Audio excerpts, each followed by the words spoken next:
committee will be in order.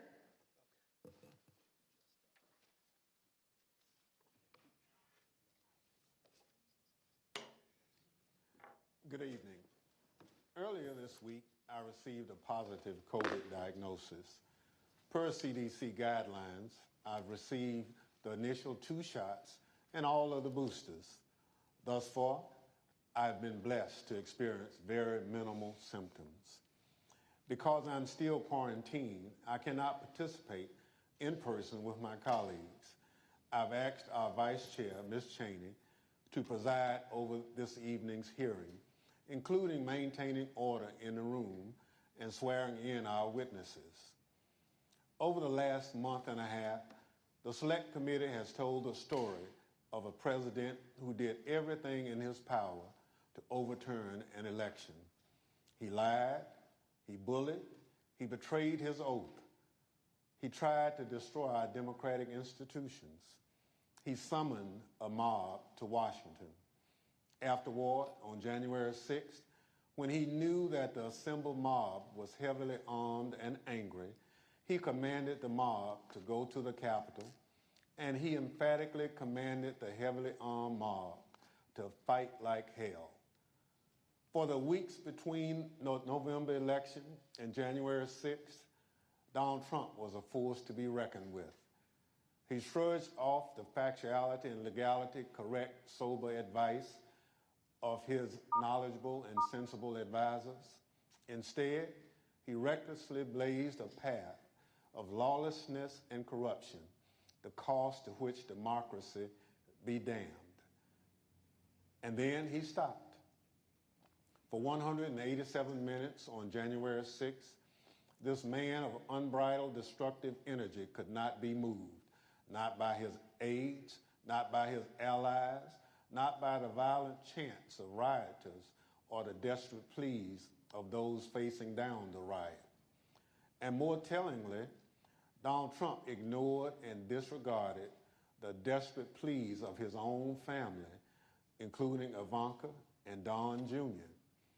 Even though he was the only person in the world who could call off the mob he sent to the Capitol, he could not be moved to rise from his dining room table and walk the few steps down the White House hallway into the press briefing room where cameras were anxiously and desperately waiting to carry his message to the armed and violent mob, savagely beating and killing law enforcement officers, revenging the Capitol, and hunting down the Vice President and various members of Congress.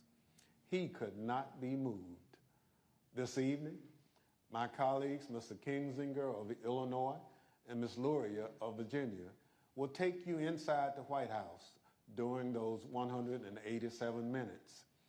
We also remind you of what was happening at the Capitol minute by minute as the final violent, tragic part of Donald Trump's scheme to cling to power unraveled while he ignored his advisors, stood by and watched it unfold on television. Let me offer a final thought about the Select Committee's work so far. As we've made clear throughout these hearings, our investigation goes forward. We continue to receive new information every day. We continue to hear from witnesses. We will reconvene in September to continue laying out our findings to the American people.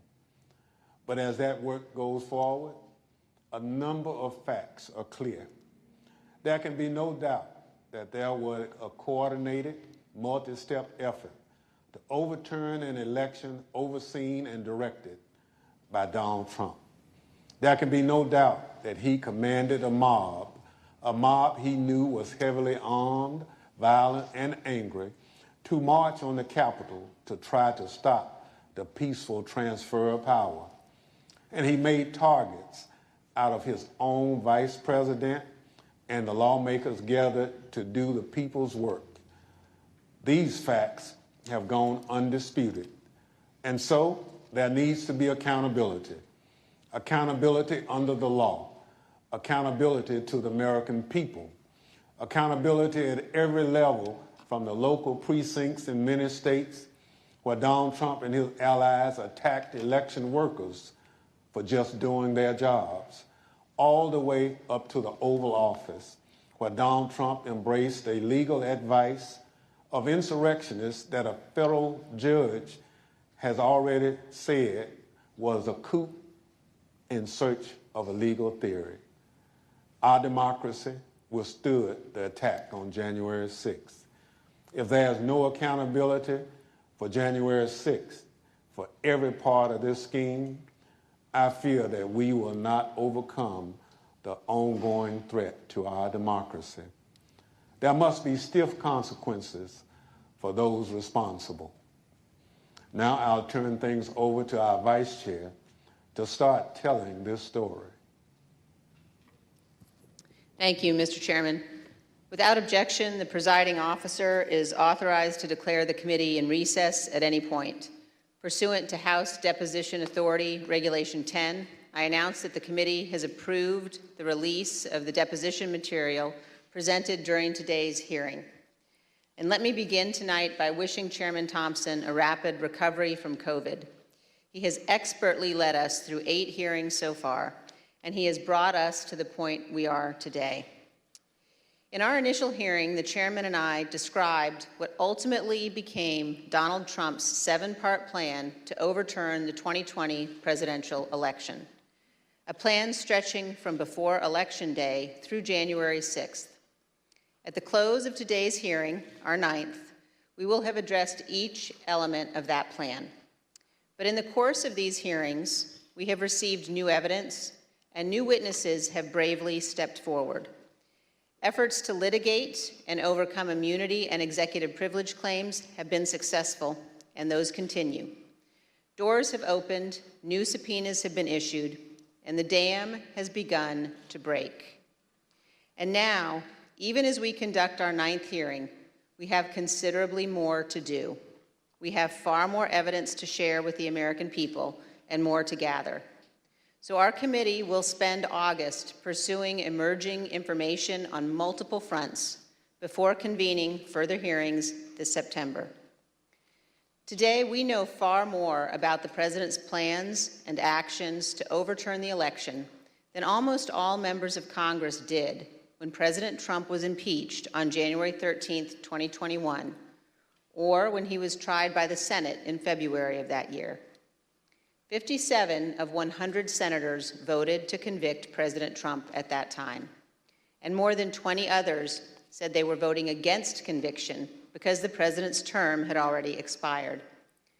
At the time, the Republican leader of the United States Senate said this about Donald Trump. A mob was assaulting the Capitol in his name. These criminals were carrying his banners, hanging his flags, and screaming their loyalty to him. It was obvious that only President Trump could end this. He was the only one. Leader McConnell reached those conclusions based on what he knew then, without any of the much more detailed evidence you will see today. Lawlessness and violence began at the Capitol on January 6, 2021, before 1 p.m., and continued until well after darkness fell. What exactly was our Commander-in-Chief doing during the hours of violence? Today, we address precisely that issue. Everything you've heard in these hearings thus far will help you understand President Trump's motives during the violence. You already know Donald Trump's goal: to halt or delay Congress's official proceedings to count certified electoral votes. You know that Donald Trump tried to pressure his vice president to illegally reject votes and delay the proceedings. You know he tried to convince state officials and state legislators to flip their electoral votes from Biden to Trump. And you know Donald Trump tried to corrupt our Department of Justice to aid his scheme. But by January 6th, none of that had worked. Only one thing was succeeding on the afternoon of January 6th. Only one thing was achieving President Trump's goal. The angry, armed mob President Trump sent to the Capitol broke through security, invaded the Capitol, and forced the vote counting to stop.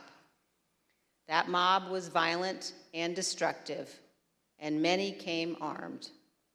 As you will hear, Secret Service agents protecting the Vice President were exceptionally concerned about his safety and their own.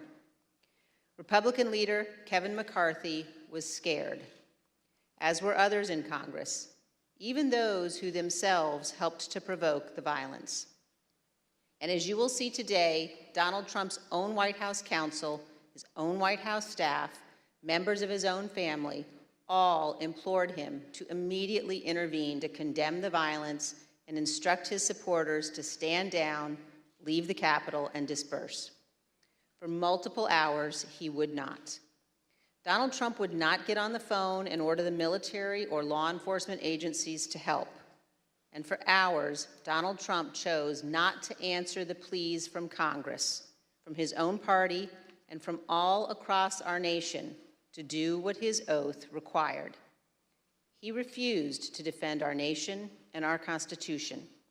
He refused to do what every American president must. In the days after January 6th, almost no one of any political party would defend President Trump's conduct, and no one should do so today. Thank you, and I now recognize the gentlewoman from Virginia. Thank you, Madam Vice Chair. Article 2 of our Constitution requires that the President swear a very specific oath every 4 years. Every President swears or affirms to faithfully execute the office of President of the United States, and to the best of their ability, preserve, protect, and defend the Constitution of the United States. The President also assumes the constitutional duty to take care that our nation's laws be faithfully executed, and is the commander-in-chief of our military. Our hearings have shown the many ways in which President Trump tried to stop the peaceful transfer of power in the days leading up to January 6th.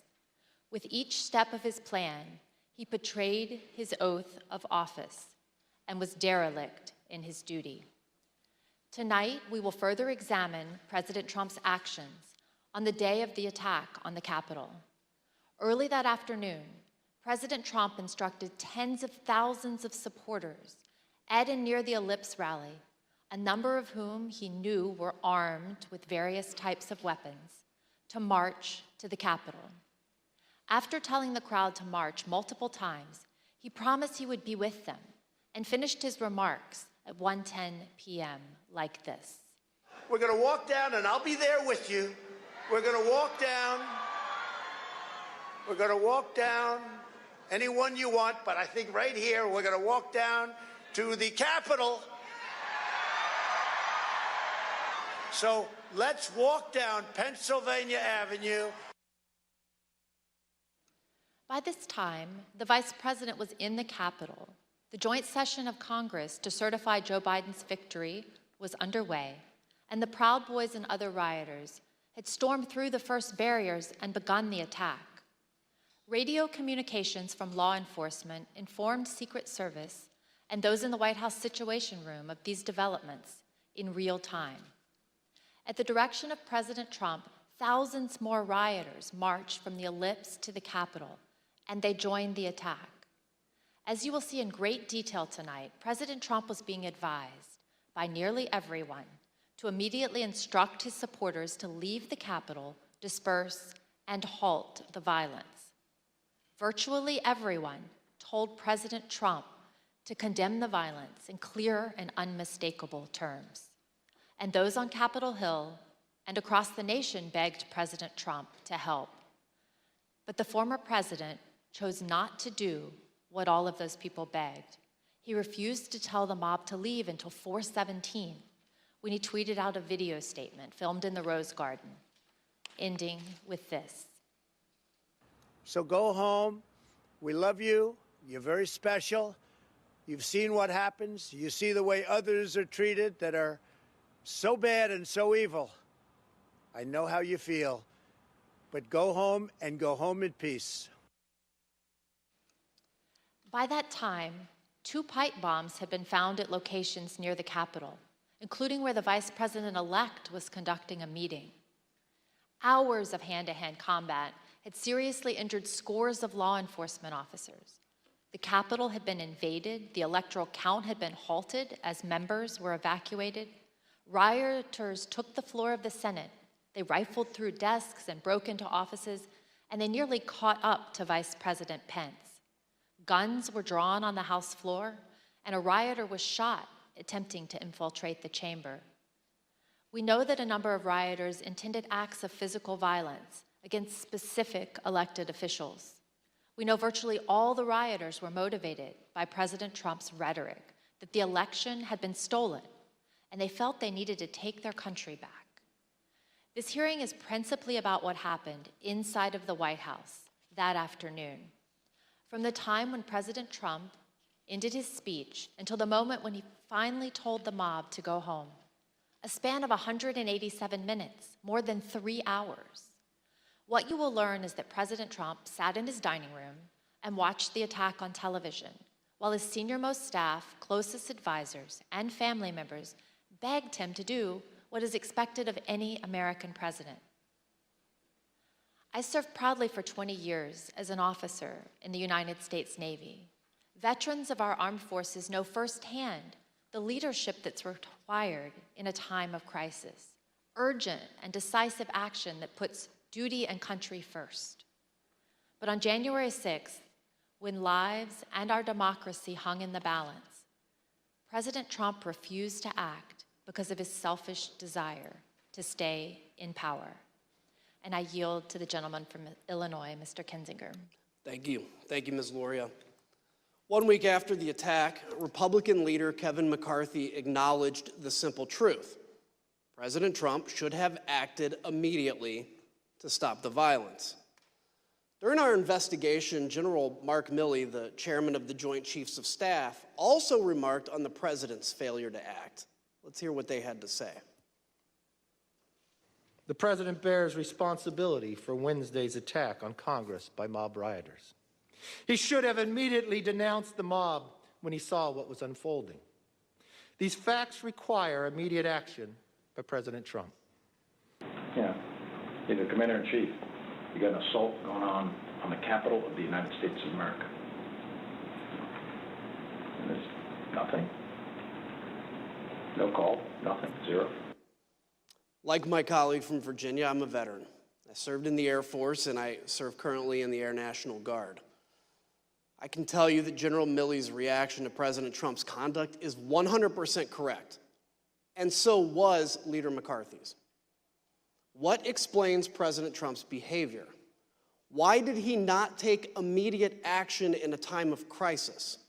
Because President Trump's plan for January 6th was to halt or delay Congress's official proceeding to count the votes. The mob attacking the Capitol quickly caused the evacuation of both the House and the Senate. The count ground to an absolute halt and was ultimately delayed for hours. The mob was accomplishing President Trump's purpose, so of course he didn't intervene. Here's what will be clear by the end of this hearing. President Trump did not fail to act during the 187 minutes between leaving the ellipse and telling the mob to go home. He chose not to act.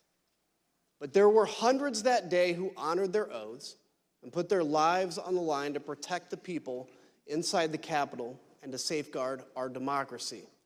Many of them are here tonight with us, and many more are watching from home. As you already know, and we'll see again tonight, their service and sacrifice shines a bright light on President Trump's dishonor and dereliction of duty. I yield to the Vice Chair. Thank you very much, Mr. Kinzinger. I'd like to begin by welcoming our witnesses this evening. Tonight we're joined by Mr. Matthew Pottinger. Mr. Pottinger is a decorated former Marine intelligence officer who served this nation on tours of duty in Afghanistan and Iraq. He served in the Trump White House from the first day of the administration through the early morning hours of January 7th, 2021. The last role in which he served in the White House was as Deputy National Security Advisor to the President of the United States. We're also joined by Sarah Matthews. Ms. Matthews started her career in communications, working on Capitol Hill, serving on the Republican staffs of several House committees. She then worked as Deputy Press Secretary for President Trump's re-election campaign before joining the Trump White House in June of 2020. She served there as Deputy Press Secretary and Special Assistant to the President until the evening of January 6, 2021. I will now swear in our witnesses. The witnesses will please stand and raise their right hands. Do you swear or affirm, under penalty of perjury, that the testimony you are about to give is the truth, the whole truth, and nothing but the truth? So help you God. Thank you. You may be seated, and let the record reflect that the witnesses answered in the affirmative.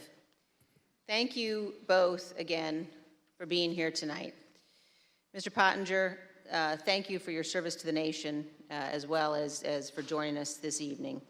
Can you please briefly explain what your responsibilities were as Deputy National Security Advisor to the President? Thank you, Madam Vice Chair.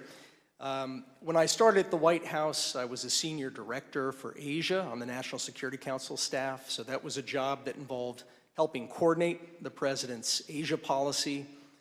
I supported the President when he met or interacted with Asian leaders. Later, 2019, I was promoted to the job of Deputy National Security Advisor. In that role, I was the chairman of the Deputies Committee. That's an NSC meeting of all of the deputy cabinet secretaries. We would settle important matters of national policy related to our national security, and we would also tee up options for the President and for his cabinet members. It was, I felt then, as I do now, that it was a privilege to serve in the White House. I'm also very proud of President Trump's foreign policy accomplishments. We were able to finally compete with China. We were also able to broker peace agreements between Israel and 3 Arab states. I mean, those are some examples of the types of policies that I think made our country safer. Thank you, Ms. Pottinger. And were you in the White House during the attack on the Capitol on January 6th? For most of the day I was in the White House, although when the President was speaking at the rally, I was actually off-site at a scheduled meeting with India's ambassador to the United States. The National Security Council staff was not involved in organizing the security for what was a domestic event, the rally. But I did return to the White House at roughly 2:30 p.m. Thank you, and I know my colleagues will have additional questions for you about that afternoon. Let me turn now to you, Ms. Matthews. How did you come to join President Trump's White House staff? Thank you, Madam Vice Chair. As you outlined, I am a lifelong Republican, and I joined the Trump re-election campaign in June of 2019. I was one of the first communications staffers actually on board for his re-election campaign. And during that time, I traveled all around the country and met Kayleigh McEnany, who was also working on his re-election campaign. I worked there for a year, and I formed a close relationship with Ms. McEnany, and she moved over to the White House in April of 2020 to start as White House press secretary, and she brought over a group of campaign staff with her. And so I joined her over at the White House in June of 2020 to start as her deputy. And were you, Ms. Matthews, at work in the White House on January 6th? Yes, I was working out of the West Wing that day. Thank you. And now I'd like to recognize the gentlewoman from Virginia and the gentleman from Illinois. Thank you, Madam Vice Chair. As you've seen in our prior hearings, President Trump summoned the mob to D.C. on January 6th. Before he went on stage, he knew some of them were armed and prepared for combat. During his speech, he implored them to march to the Capitol, as he had always planned to do. By the time he walked off the stage, his supporters had already breached the outer perimeter of the Capitol at the foot of Capitol Hill. Since our last hearings, we've received new testimony from a security professional working in the White House complex on January 6th, with access to relevant information and responsibility to report to national security officials. This security official told us that the White House was aware of multiple reports of weapons in the crowd that morning. We as a committee are cognizant of the fear of retribution expressed by certain national security witnesses who have come forward to tell the truth. We've therefore taken steps to protect this national security individual's identity. Listen to this clip from their testimony. What was the consistent message from the people about this idea of the president to walk to the Capitol? To be completely honest, we were all in a state of shock. Because why? Because it's just,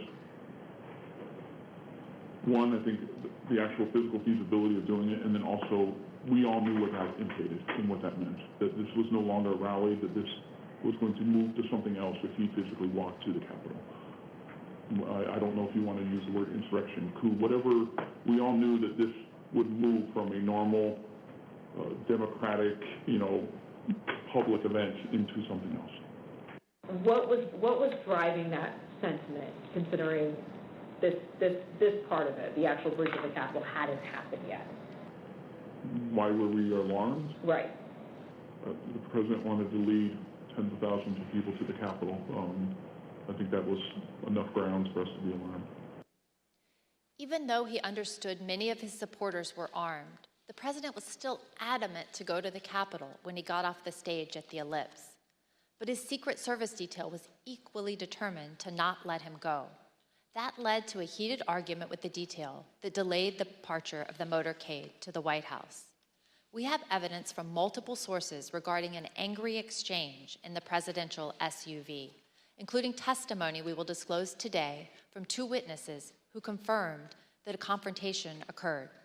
The first witness is a former White House employee with national security responsibilities. After seeing the initial violence at the Capitol on TV, the individual went to see Tony Ornato, the Deputy Chief of Staff in his office. Mr. Ornato was there with Bobby Engel, the president's lead Secret Service agent. This employee told us that Mr. Ornato said that the president was, quote, irate when Mr. Engel refused to drive him to the Capitol. Mr. Engel did not refute what Mr. Ornato said. The second witness is retired Sergeant Mark Robinson of the DC Police Department, who was assigned to the president's motorcade that day. He sat in the lead vehicle with a Secret Service agent responsible for the motorcade, also called the TS agent. Here's how Sergeant Robinson remembered the exchange. Was there any description of what was occurring in the car? No, the only description I received was that the president was upset and that he was adamant about going to the Capitol, and there was a heated discussion about that. And when you say heated, is that your word or is that the word that was described by the TS agent? No, word described by the TS agent, meaning that the president was upset, and he was saying there was a heated argument or discussion about going to the Capitol. About how many times would you say you've been part of that motorcade with the president? Probably over 100 times. And in that 100 times, have you ever witnessed another discussion of an argument or heated discussion with the president where the president was contradicting where he was supposed to go or what the Secret Service believed was safe? No. Like other witnesses, Sergeant Robinson also testified that he was aware that individuals in the crowd were armed. Yes, I believe he was on special events channel, and I was monitoring the traffic, and so I can hear some of the units pointing out to individuals that there were individuals along Constitution Avenue that were armed, that were up in the trees, and I can hear the units responding to those individuals. And so there's always a concern when there's a protest in the area. And like other witnesses, Sergeant Robinson told us that the president still wanted to travel to the Capitol, even after returning to the White House. So at the end of the speech, what was the plan supposed to be? So at the end of the speech, we do know that while inside the limo, the president was still adamant about going to the Capitol. That's being relayed to me by the TS agent. And so we did park the ellipse and we responded back to the White House. However, the motorcade, the POTUS motorcade was placed on standby. And so we were told to stand by on West Exec until they confirmed whether or not the president was going to go to the Capitol. And so I may have waited, I would just estimate maybe 45 minutes to an hour, waiting for Secret Service to make that decision. The motorcade waited at the White House for more than 45 minutes before being released. The committee is also aware that accounts of the angry confrontation in the presidential SUV have circulated widely among the Secret Service since January 6th. Recent disclosures have also caused the committee to subpoena yet further information from the Secret Service, which we've begun to receive and will continue to assess. The committee is also aware that certain Secret Service witnesses have now retained new private counsel. We anticipate further testimony under oath and other new information in the coming weeks. After the Secret Service refused to take President Trump to the Capitol, he returned to the White House. What you see on the screen is a photo of him inside the Oval Office immediately after he returned from the rally, still wearing his overcoat. A White House employee informed the president as soon as he returned to the Oval about the riot at the Capitol. Let me repeat that. Within 15 minutes of leaving the stage, President Trump knew that the Capitol was besieged and under attack. At 1:25, President Trump went to the private dining room off the Oval Office. From 1:25 until 4 o'clock, the president stayed in his dining room. Just to give you a sense of where the dining room is situated in the West Wing, let's take a look at this floor plan. The dining room is connected to the Oval Office by a short hallway. Witnesses told us that on January 6th, President Trump sat in his usual spot, at the head of the table, facing a television hanging on the wall. We know from the employee that the TV was tuned to Fox News all afternoon. Here you can see Fox News on the TV showing coverage of the joint session that was airing that day at 1:25. Other witnesses confirmed that President Trump was in the dining room with the TV on for more than 2.5 hours. There was no official record of what President Trump did while in the dining room. On the screen is the presidential call log from January 6th. As you can see, there's no official record of President Trump receiving or placing a call between 11:06 and 6:54 p.m. As to what the president was doing that afternoon, the presidential daily diary is also silent.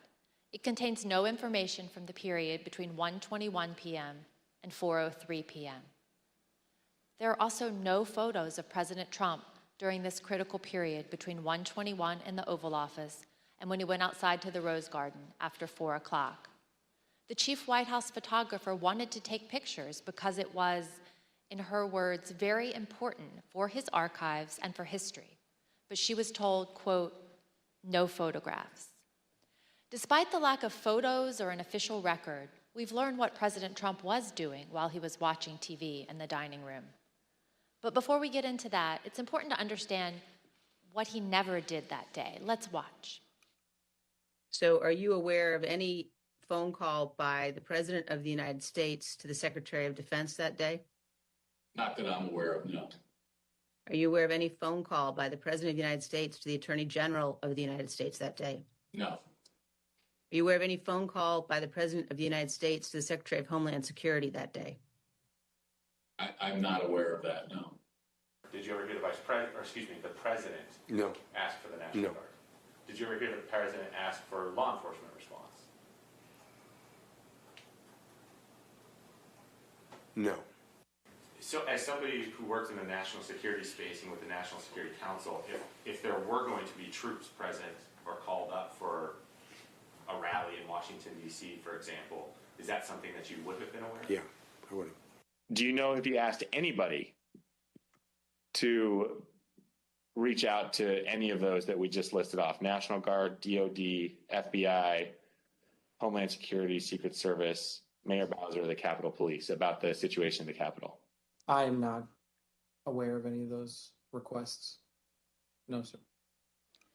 We have confirmed in numerous interviews with senior law enforcement and military leaders, Vice President Pence's staff and DC government officials. None of them, not one, heard from President Trump that day. He did not call to issue orders. He did not call to offer assistance. This week, we received additional testimony from yet another witness about why the president didn't make any efforts to quell the attack. The former White House employee with national security responsibilities told us about a conversation with senior advisor Eric Hirschman and Pat Cipollone, the top White House lawyer. This conversation was about a pending call from the Pentagon seeking to coordinate on the response to the attack.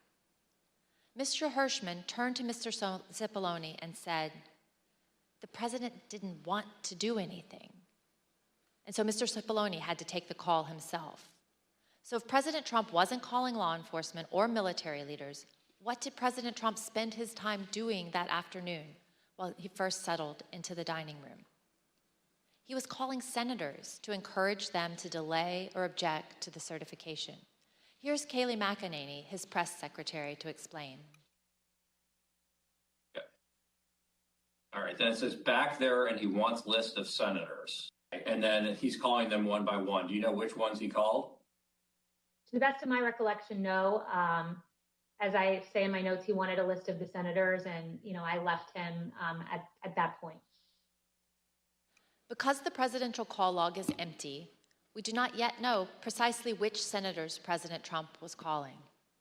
But we do know from Rudy Giuliani's phone records that President Trump also called him at 1:39, after he had been told that the riot was underway at the Capitol. Mr. Giuliani was President Trump's lead election attorney. According to the phone records, the president's call with him lasted approximately 4 minutes. Recall that Fox News was on in the dining room. Let's take a look at what was airing as this call was ending.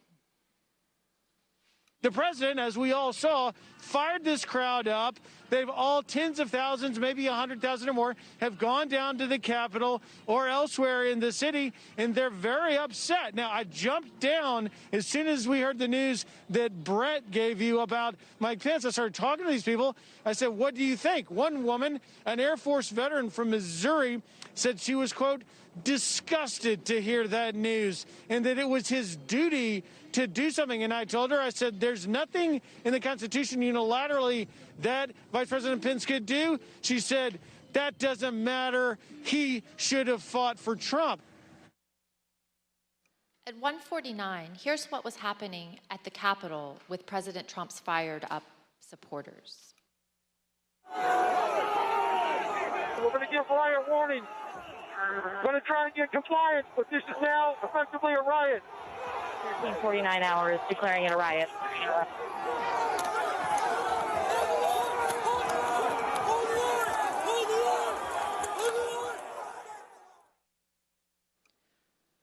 What did President Trump do at 1:49 as the DC police at the same time were declaring a riot at the Capitol? As you can see on the screen, he tweeted out a link to the recording of his ellipse speech. This was the same speech in which he knowingly sent an armed mob to the Capitol. But President Trump made no comment about the lawlessness and the violence. I yield to the gentleman from Illinois. The next action President Trump took was to tweet at 2:24 p.m.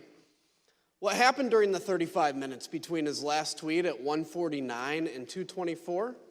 His staff repeatedly came into the room to see him and plead that he make a strong public statement condemning the violence and instructing the mob to leave the Capitol. He did not relent until after 4 o'clock when he went out to go to the Rose Garden to film his now infamous go home message. Pat Cipollone was a top White House lawyer. Here's what he told us about his reaction to seeing the violence and his advice throughout the afternoon. When did you first realize that there was actual violence or rioting? I first realized that it may have been on television, or it may have been Tony, or it may have been Philbin. But I found out that people were, they weren't in the Capitol yet, but they were, and then I started watching it, and, then I was aware. What specifically did you think needed to be done? I think I was pretty clear there needed to be an immediate and forceful response statement, public statement that people need to leave the Capitol now. My question is exactly that. That it sounds like you, from the very onset of violence at the Capitol, right around 2 o'clock, were pushing for a strong statement that people should leave the Capitol. Is that right? I was, and others were as well. Okay. Pat, you said that you expressed your opinion forcefully. Could you tell us exactly how you did that? Yeah, I can't, don't have, I have to, on the privilege issue, I can't talk about conversations with the president, but I can generically say that I said, people need to be told, there needs to be a public announcement fast that they need to leave the Capitol. And Pat, could you let us know approximately when you said that? Approximately when? Almost immediately after I found out people were getting into the Capitol or approaching the Capitol in a way that was violent. Do you remember any discussion with Mark Meadows with respect to his view that the president didn't want to do anything, was somehow resistant to wanting to say something along the lines that you suggest? And it's not just to be clear, many people suggested it. Not just me, many people felt the same way. I'm sure I had conversations with Mark about this during the course of the day and expressed my opinion very forcefully that this needs to be done. So your advice was tell people to leave the Capitol, and it took over 2 hours when there were subsequent statements made, tweets put forth that in your view were insufficient. Did you continue, Mr. Cipollone, throughout the period of time up until 4/17, continue, you and others, to push for a stronger statement? Yes. Were you joined in that effort by Ivanka Trump? Yes. By Eric Hirschman? Yes. By Mark Meadows? Yes. White House counsel's office wanted there to be a strong statement out to condemn the rioters. I'm confident in that. I'm confident that Ivanka Trump wanted there to be a strong statement to condemn the rioters. I don't know the private conversation she had with Mr. Trump, but I remember when she came to the office one time with White House counsel's office, when she came to the chief of staff's office with White House counsel's office, she was talking about the speech later that day and trying to get her dad on board with saying something that was more direct than he had wanted to at the time and throughout the afternoon. And I think Mark also I remember him getting Ivanka involved because it's like, get Ivanka down here because he thought that would be important. I don't think Jared was there in the morning, but I think he came later. I remember thinking it was important to get him in there too. And of course, Pat Philbin, was expressing the same things. I mean, Pat Philbin, was very, as I said, I don't think there was one of these meetings where there might have been, but for the most part, I remember that both of us going down together, going back, getting on phone calls. He was also very clearly expressing this view. Pat Cipollone and Cassidy Hutchinson, an aide to Chief of Staff Mark Meadows, also told us about the Hang Mike Pence chants. As you will see, Mr. Cipollone recalled conversations about those chants in the West Wing, but he relied on executive privilege to maintain confidentiality over his and others' direct communications with the president. Although Mr. Cipollone was unwilling to provide more detail, Ms. Hutchison provided more explicit information, filling in those blanks. See that for yourself. It wasn't until Mark hung up the phone, handed it back to me. I went back to my desk. A couple minutes later, him and Pat came back, possibly Eric Hirschman too. I'm pretty sure Eric Hirschman was there. but I'm confident it was Pat that was there. I remember Pat saying something to the effect of, "Mark, we need to do something more. They're literally calling for the vice president to be effing hung." And Mark had responded something to the effect of, "You heard him, Pat. He thinks Mike deserves it. He doesn't think they're doing anything wrong." To which Pat said something, "This is effing crazy. We need to be doing something more." Briefly stepped into Mark's office. Do you remember any discussion at any point during the day about rioters at the Capitol chanting "Hang Mike Pence"? Yes, I remember hearing that about that. Yes. Yeah. I don't know if I observed that myself on TV. I'm just curious. I understand the privilege line you've drawn, but do you remember what you can share with us about the discussion about those chants, the "Hang Mike Pence" chants?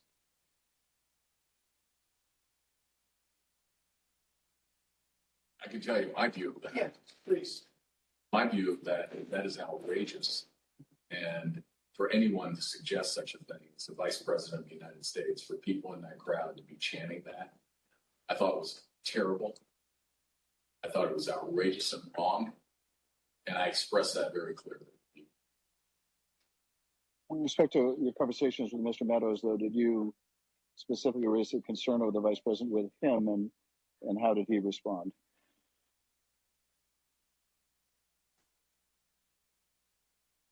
I believe I raised a concern about the Vice President, and I again, the nature of his response, without recalling exactly, was people were doing all that they could. And what about the President? Did he indicate whether he thought the President was doing what needed to be done to protect the Vice President?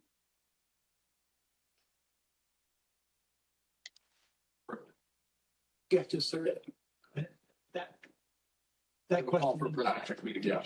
Okay. I'm being sharp on it. I see.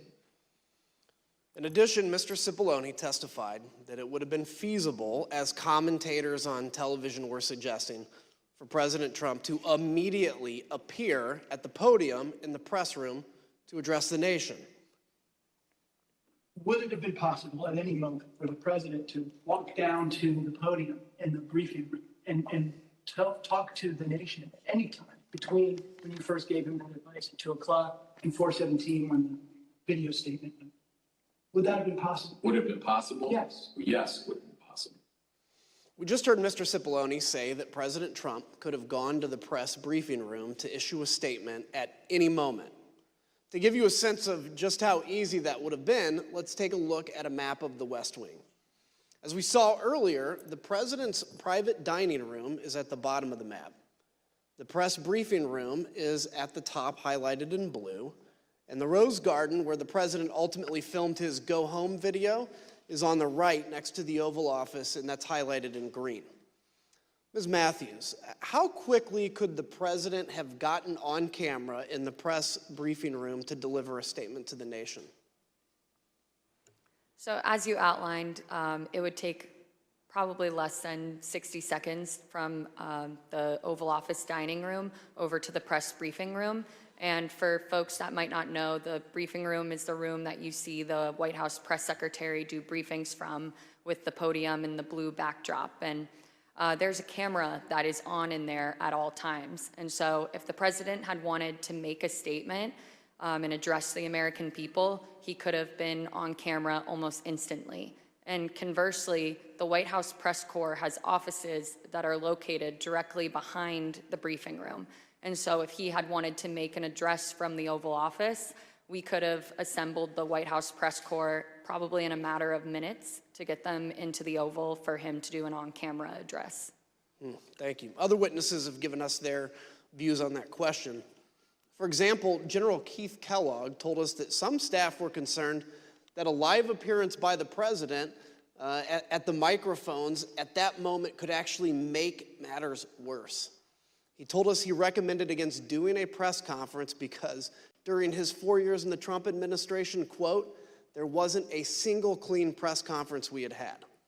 President Trump's advisors knew his state of mind at that moment, and they were worried about what he would say in unscripted comments. I yield to the gentlewoman from Virginia. Thank you. As you've heard, by 2 o'clock, multiple staff members in the White House recognized that a serious situation was underway at the Capitol. Personally, I recall being evacuated from the House office building where we're sitting before this time. It was due to the discovery of 2 pipe bombs in nearby buildings. Ms. Matthews, around the same time, you were watching the violence unfold on television and social media with colleagues, including with Ben Williamson, a senior aide to Mark Meadows and the acting director of communications. You told us that before President Trump sent his next tweet at 2:24, Mr. Williamson got up to go see Mr. Meadows, and you got up to go see Kayleigh McEnany. Why did you both do that? So Ben and I were watching the coverage unfold from one of the offices in the West Wing, and we both recognized that the situation was escalating, and it was escalating quickly, and that the president needed to be out there immediately to tell these people to go home and condemn the violence that we were seeing. So I told him that I was going to make that recommendation to Kayleigh, and he said he was going to make the same recommendation to the Chief of Staff, Mark Meadows. Thank you. And one of your colleagues in the press office, Judd Deere, told us he also went to see Ms. McEnany at that time. Let's hear what he said about this critical period of time, right as the rioters were getting into the Capitol. And why did you think it was necessary to say something? Well, I mean, it appears that individuals are storming the U.S. Capitol building. They also appear to be supporters of Donald Trump who may have been in attendance at the rally. We're going to need to say something. And did you have a view as to what should be said by the White House? If I recall, I told Kayleigh that I thought that we needed to encourage individuals to stop, to respect law enforcement, and to go home. Although President Trump was aware of the ongoing riot, he did not take any immediate action to address the lawlessness. Instead, at 2:03, he called Rudy Giuliani again, and that call lasted for over 8 minutes. Moments later, at 2:13, rioters broke into the Capitol itself. One of the Proud Boys charged with seditious conspiracy, Dominic Pizzola, used an officer's shield to smash a window, and rioters flooded into the building.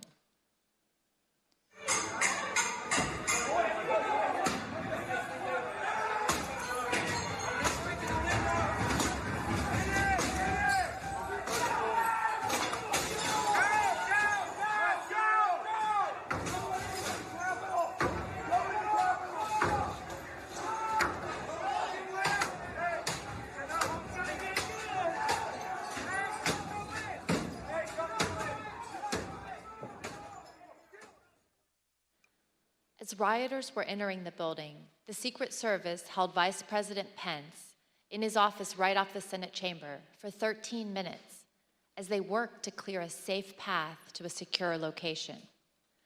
Now listen to some of that radio traffic and see what they were seeing as the protesters got just feet away from where the Vice President was holding. Oh! They can't keep the building. Hold. Open that door up. If we're moving, we need to move now. Copy. If we lose any more time, we may lose the ability to leave. So if we're going to leave, we need to do it now. They've gained access to the second floor, and I've got public about 5 feet from me down here below. Okay, copy. They are on the second floor, moving in now. We may want to consider getting out and leaving now. Copy. Will we encounter the people once we make our way? Repeat. Encounter any individuals if we made our way to the. There's 6 officers between us and the people that are 5 to 10 feet away from me. Stand by. I'm going down to evaluate. Go ahead. We have a clear shot if we move quickly. We got smoke downstairs set by unknown smoke set downstairs by the protesters. Is that route compromised? We have this is secure. However, we will bypass some protesters that are being contained.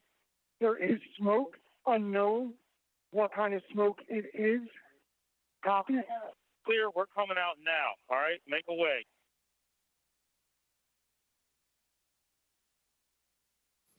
The President's National Security Council staff was listening to these developments and tracking them in real time. On the screen, you can see excerpts from the chat logs among the President's National Security Council staff.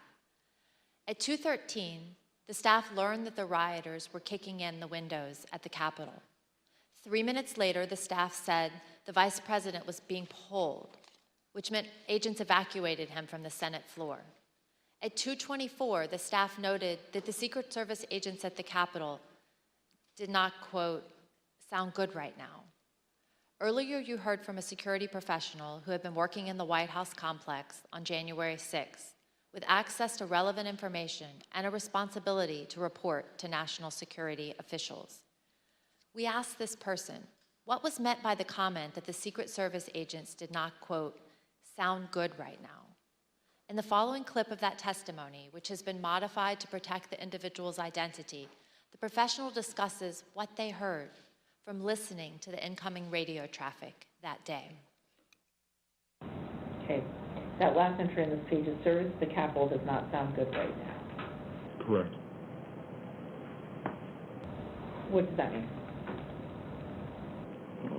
The members of the VP detail at this time were starting to fear for their own lives. There was a lot of yelling, a lot of very personal calls over the radio. So it was disturbing. I don't like talking about it, but there were calls to say goodbye to family members, so on and so forth. It was getting, for whatever the reason was on the ground, the VP detail thought that this was about to get very ugly. And did you hear that over the radio? Correct. Okay. What was the response by the agents, Secret Service agents who were there? Everybody kept saying, at that point it was just reassurances, or I think there were discussions of reinforcements coming, but again, it was just chaos. They were just yelling. Obviously, you conveyed the disturbing, but what prompted you to put it into an entry, as it states there, service to the Capitol? If they're running out of options and they're getting nervous, it sounds like that we came very close to either service having to use lethal options or worse. Like at that point, I don't know. Is the VP compromised? Is the detail I don't know. Like, we didn't have visibility, but it doesn't. If they're screaming and saying things like say goodbye to the family, like, the floor needs to know this is going to a whole nother level soon. As this next video shows, the rioters' anger was focused primarily on Vice President Mike Pence. This woman comes up to the side of us and she says, Pence folded. So it was kind of like, okay, well, in my mind, I was thinking, well, that's it, Well, my son-in-law looks at me and he says, I want to go in. What percentage of the crowd is going to the Capitol? 100%. It is spread like wildfire that Pence has betrayed us and everybody's marching on the Capitol, all 1 million of us. It's insane.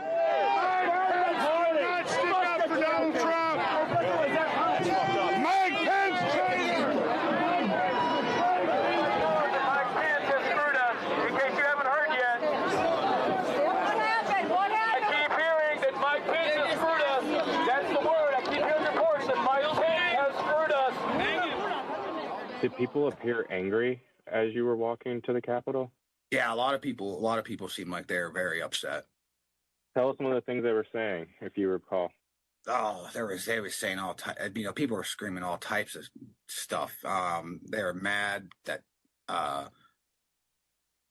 Vice President Pence was going to accept the electorals. It was a lot. If you could think it up, you were hearing it. I believe that Vice President Pence was going to certify the electoral votes or not certify them, but I guess that's just changed, correct? And it's a very big disappointment. I think there's several 100,000 people here that are very disappointed. President Trump did not try to calm his thousands of disappointed supporters. Instead, at almost the same moment violence was getting completely out of hand, Donald Trump sent his 224 tweet. The president said, Mike Pence didn't have the courage to do what should have been done to protect our country and our Constitution. Despite knowing the Capitol had been breached and the mob was in the building, President Trump called Mike Pence a coward and placed all the blame on him for not stopping the certification.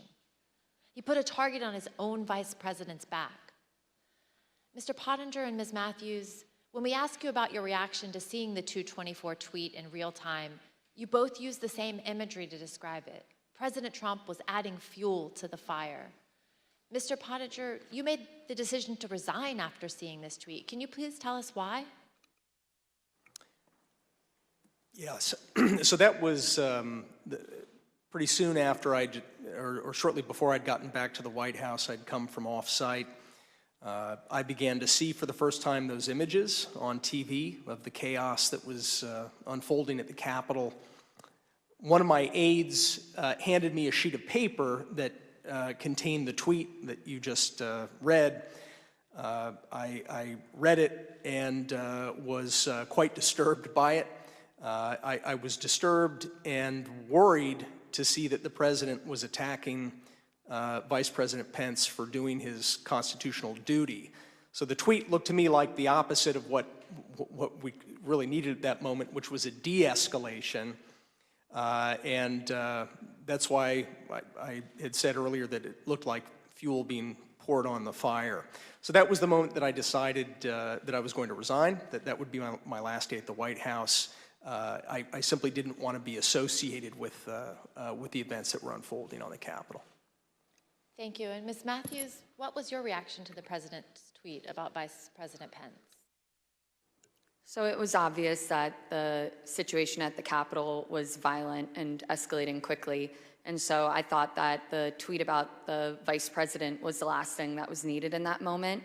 And I remember thinking that this was going to be bad for him to tweet this because it was essentially him giving the green light to these people, telling them that what they were doing at the steps of the Capitol and entering the Capitol was okay, that they were justified in their anger. And he shouldn't have been doing that. He should have been telling these people to go home and to leave and to condemn the violence that we were seeing. And I'm someone who has worked with him. You know, I worked on the campaign, traveled all around the country, going to countless rallies with him, and I've seen the impact that his words have on his supporters. They truly latch on to every word and every tweet that he says, and so I think that in that moment, for him to tweet out the message about Mike Pence, it was him pouring gasoline on the fire and making it much worse. Thank you both. And let's watch what others also told us about their reactions to this tweet. I don't remember when exactly I heard about that tweet, but my reaction to it is that's a terrible tweet, and I disagreed with the sentiment, and I thought it was wrong. What was your reaction when you saw that tweet? Extremely unhelpful. Why?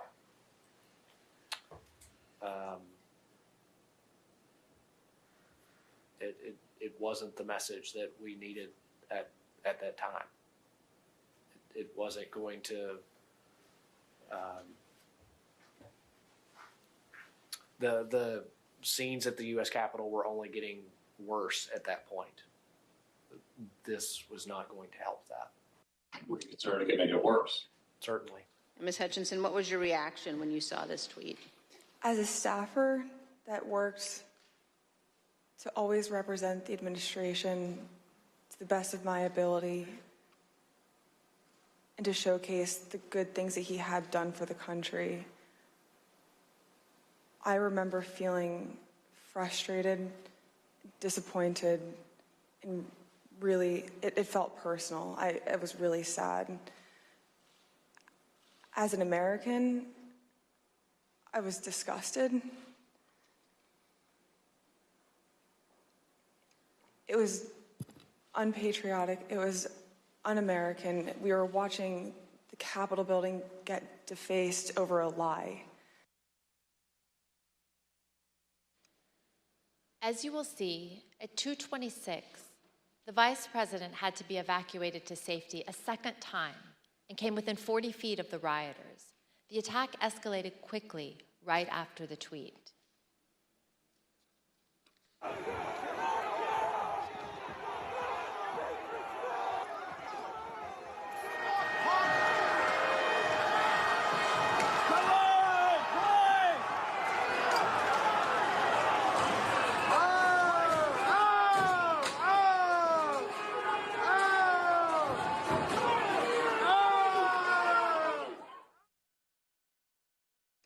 During this chaos, what did President Trump do at that point?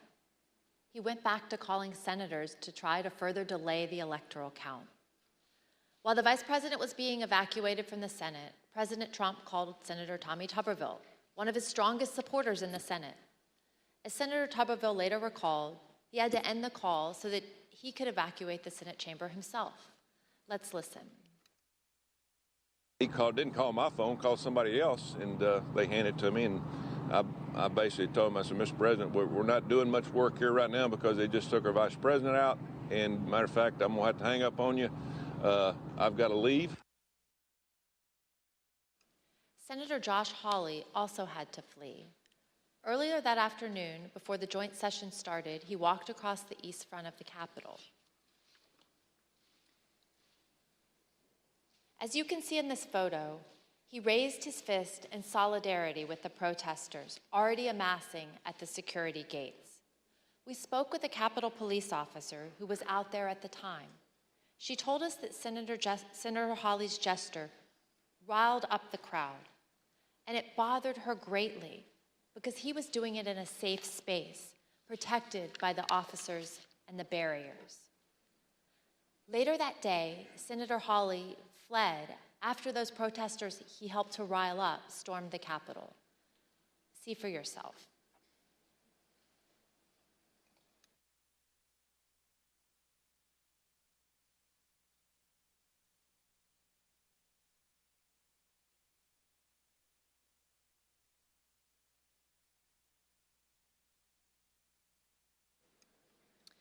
Think about what we've seen. Undeniable violence at the Capitol. The Vice President being evacuated to safety by the Secret Service. Senators running through the hallways of the Senate to get away from the mob. As the Commander-in-Chief, President Trump was oath and duty bound to protect the Capitol. His senior staff understood that. Do you believe, Jared, that the President has an obligation to ensure a peaceful transfer of power? Yes. And do you think the President has an obligation to defend all three branches of our government? I believe so.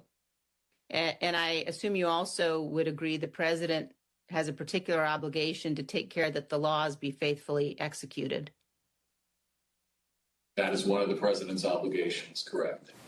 No, I mean, I asked what his duty is. Well, I mean, there's a constitutional duty. What he has, he's the commander-in-chief, and that was that was my biggest issue with him as national security advisor.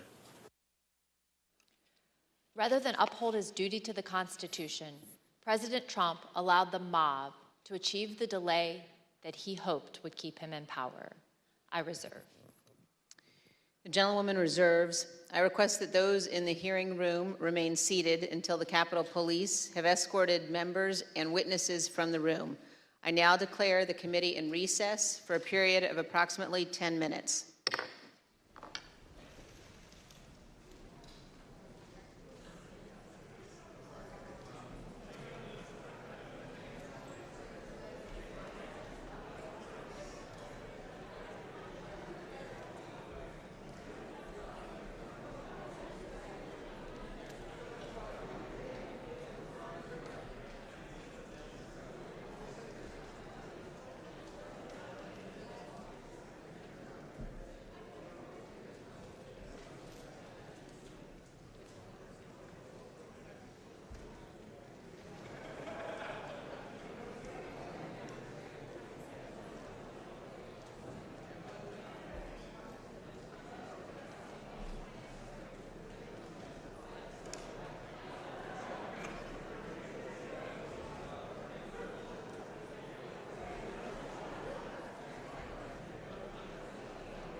Committee will be in order. I now recognize the gentleman from Illinois.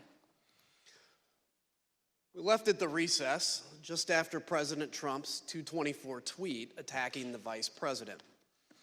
By this time, the president had been in his dining room for an hour. I want you to just think of what you would have done if you were in his shoes and had the power to end the violence.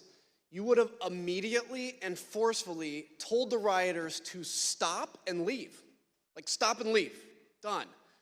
As you heard, that's exactly what his senior staff had been urging him to do. But he resisted, and he kept resisting for another almost 2 hours. In the meantime, all the president did was post 2 tweets. One at 2:38 and the other at 3:13. One said, quote, "Stay peaceful." The other said, quote, "Remain peaceful." But the president already knew that the mob was attacking the police and had invaded the Capitol. Neither tweet condemned the violence or told the mob to leave the Capitol and disperse. To appreciate how obvious it was that President Trump was not meeting this moment, it's helpful to look at the real-time reactions of his own son, Don Jr., to the first tweet, captured in a series of text messages with Mark Meadows. I'll warn the audience that these messages contain some strong language. As you can see, Don Jr. first texted Mr. Meadows at 2:53. He wrote, "He's got to condemn this shit ASAP. The Capitol Police tweet is not enough." Mr. Meadows replied, "I am pushing it hard. I agree." Don Jr. responded, "This is one you go to the mattresses on. They will try to fuck his entire legacy if it gets worse." Here's what Don Jr. told us he meant by "go to the mattresses." At 2:58, when you say that that Mr. Meadows needs to go to the mattresses on this issue, when you say go to the mattresses, what does that mean? It's just a reference for going all in. I think it's a Godfather reference. Sean Hannity agreed, and he also turned to Mark Meadows for help after the president's second tweet. As you can see, Mr. Hannity texted at 3:31 to say Trump needed to deliver a statement to the nation telling the rioters to leave the Capitol. Mr. Meadows responded that he was, quote, "on it." Don Jr. and Sean Hannity were not the only ones who implored Mr. Meadows to get the president to speak to the nation and tell the mob to leave, to go home, go home. Throughout the attack, Mr. Meadows received texts from Republican members of Congress, from current and former Trump administration officials, from media personalities, and from friends. Like President Trump's staff, they knew President Trump had to speak publicly to get the mob to stop. Let's look at just a few of these text messages. Fox News personality Laura Ingraham said, "The president needs to tell the people in the Capitol to go home." Former Chief of Staff Mick Mulvaney urged Mark, he needs to stop this now. Fox News personality Brian Kilmeade said, "Please get him on TV, destroying everything that you guys have accomplished." When we interviewed White House counsel Pat Cipollone, he told us that he knew the president's 2 tweets were not enough. Let's listen to what he said. I think the question is, did you believe that the tweets were not anything about your advice to the president? No, I believe more needed to be done. Okay. I believed that a public statement needed to be made. When you talk about others on the staff thinking more should be done, or thinking that the president needed to tell people to go home, who would you put in that category? Well, I would put Pat Philbin, Eric Hirschman, overall Mark Meadows, Ivanka, once Jared got there, Jared, General Kellogg.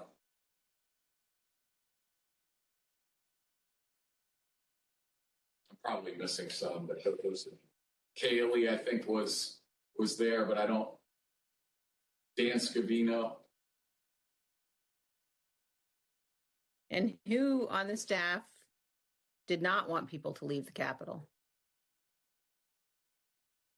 On the staff? In the White House, how about? I can't think of anybody, you know, on that day who didn't want people to get out of the Capitol once the, you know, particularly once the violence started. No. I mean,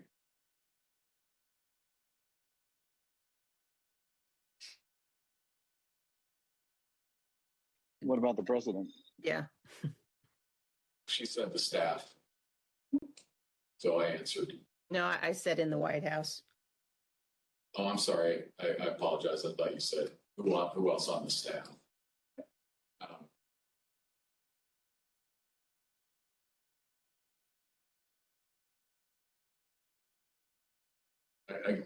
I can't reveal communications, but obviously I think, you know,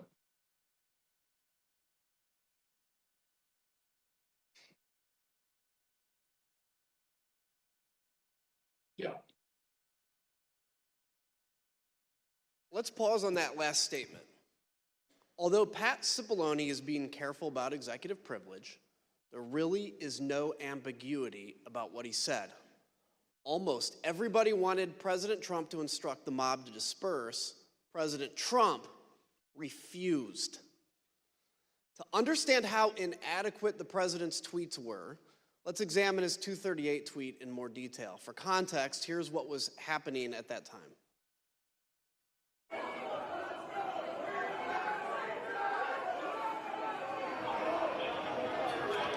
They broke the glass? Everybody stay down! Get down! Doors barricade. There's people flooded the hallways outside. We have no way out. We were just told that there has been tear gas in the rotunda, and we're being instructed to each of us get gas masks.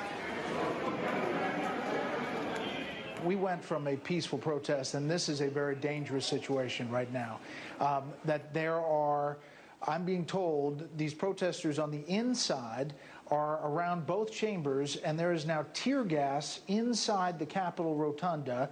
In fact, members locked in the House are being instructed to put on masks. Ms. Matthews, after President Trump's tweet about Vice President Pence, you told us you spoke to, immediately you spoke to Kayleigh McEnany. What did you tell her, and where did she go afterwards? After the tweet about the vice president, I found Kayleigh and told her that I thought the president needed to immediately send out a tweet that condemned the violence that we are seeing, and that there needed to be a call to action to tell these people to leave the Capitol. And she agreed and walked over to the Oval dining room to find the president. We interviewed Ms. McEnany and others who were in the dining room with the president, urging him to put out a statement.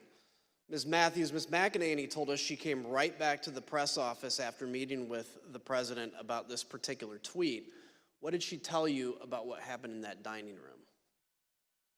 When she got back, she told me that a tweet had been sent out, and I told her that I thought the tweet did not go far enough, that I thought there needed to be a call to action and he needed to condemn the violence. And we were in a room full of people, but people weren't paying attention, and so she looked directly at me and in a hushed tone shared with me that the president did not want to include any sort of mention of peace in that tweet, and that it took some convincing on their part, those who were in the room. And she said that there was a back and forth going over different phrases to find something that he was comfortable with, and it wasn't until Ivanka Trump suggested the phrase "stay peaceful" that he finally agreed to include it. The president resisted writing "stay peaceful" in a tweet. He told Mark Meadows that the rioters were doing what they should be doing, and the rioters understood they were doing what President Trump wanted them to do. President Trump's message was heard clearly by Stop the Steal organizer Ali Alexander. At 2:38, he told another organizer, quote, "POTUS is not ignorant of what his words would do." Rioters storming the Capitol also heard President Trump's message. In this video, you'll see surveillance footage from the rotunda that shows a group of Oath Keepers, including Jessica Watkins, who's been charged with seditious conspiracy. You'll hear her walkie-talkie communications with others as they share intelligence and communicate about President Trump's 238 tweet in real time. Again, we warn the audience that this clip also contains strong language. CNN just said that they evacuated all members of Congress into a safety room. There's no safe place in the United States for any of these motherfuckers right now, let me tell you. I hope they understand that we are not joking around. Military Principle 105. Military Principle 105. Cave means grave. Trump just tweeted, please support our Capitol Police. They are on our side. Do not harm them. That's saying a lot by what he didn't say. He didn't say not to do anything to the congressman. Well, he did not ask them to stand down. He just said, stand by the Capitol Police. They are on our side and they are good people. So it's getting real down there. I got it on TV and it's looking pretty friggin' radical to me.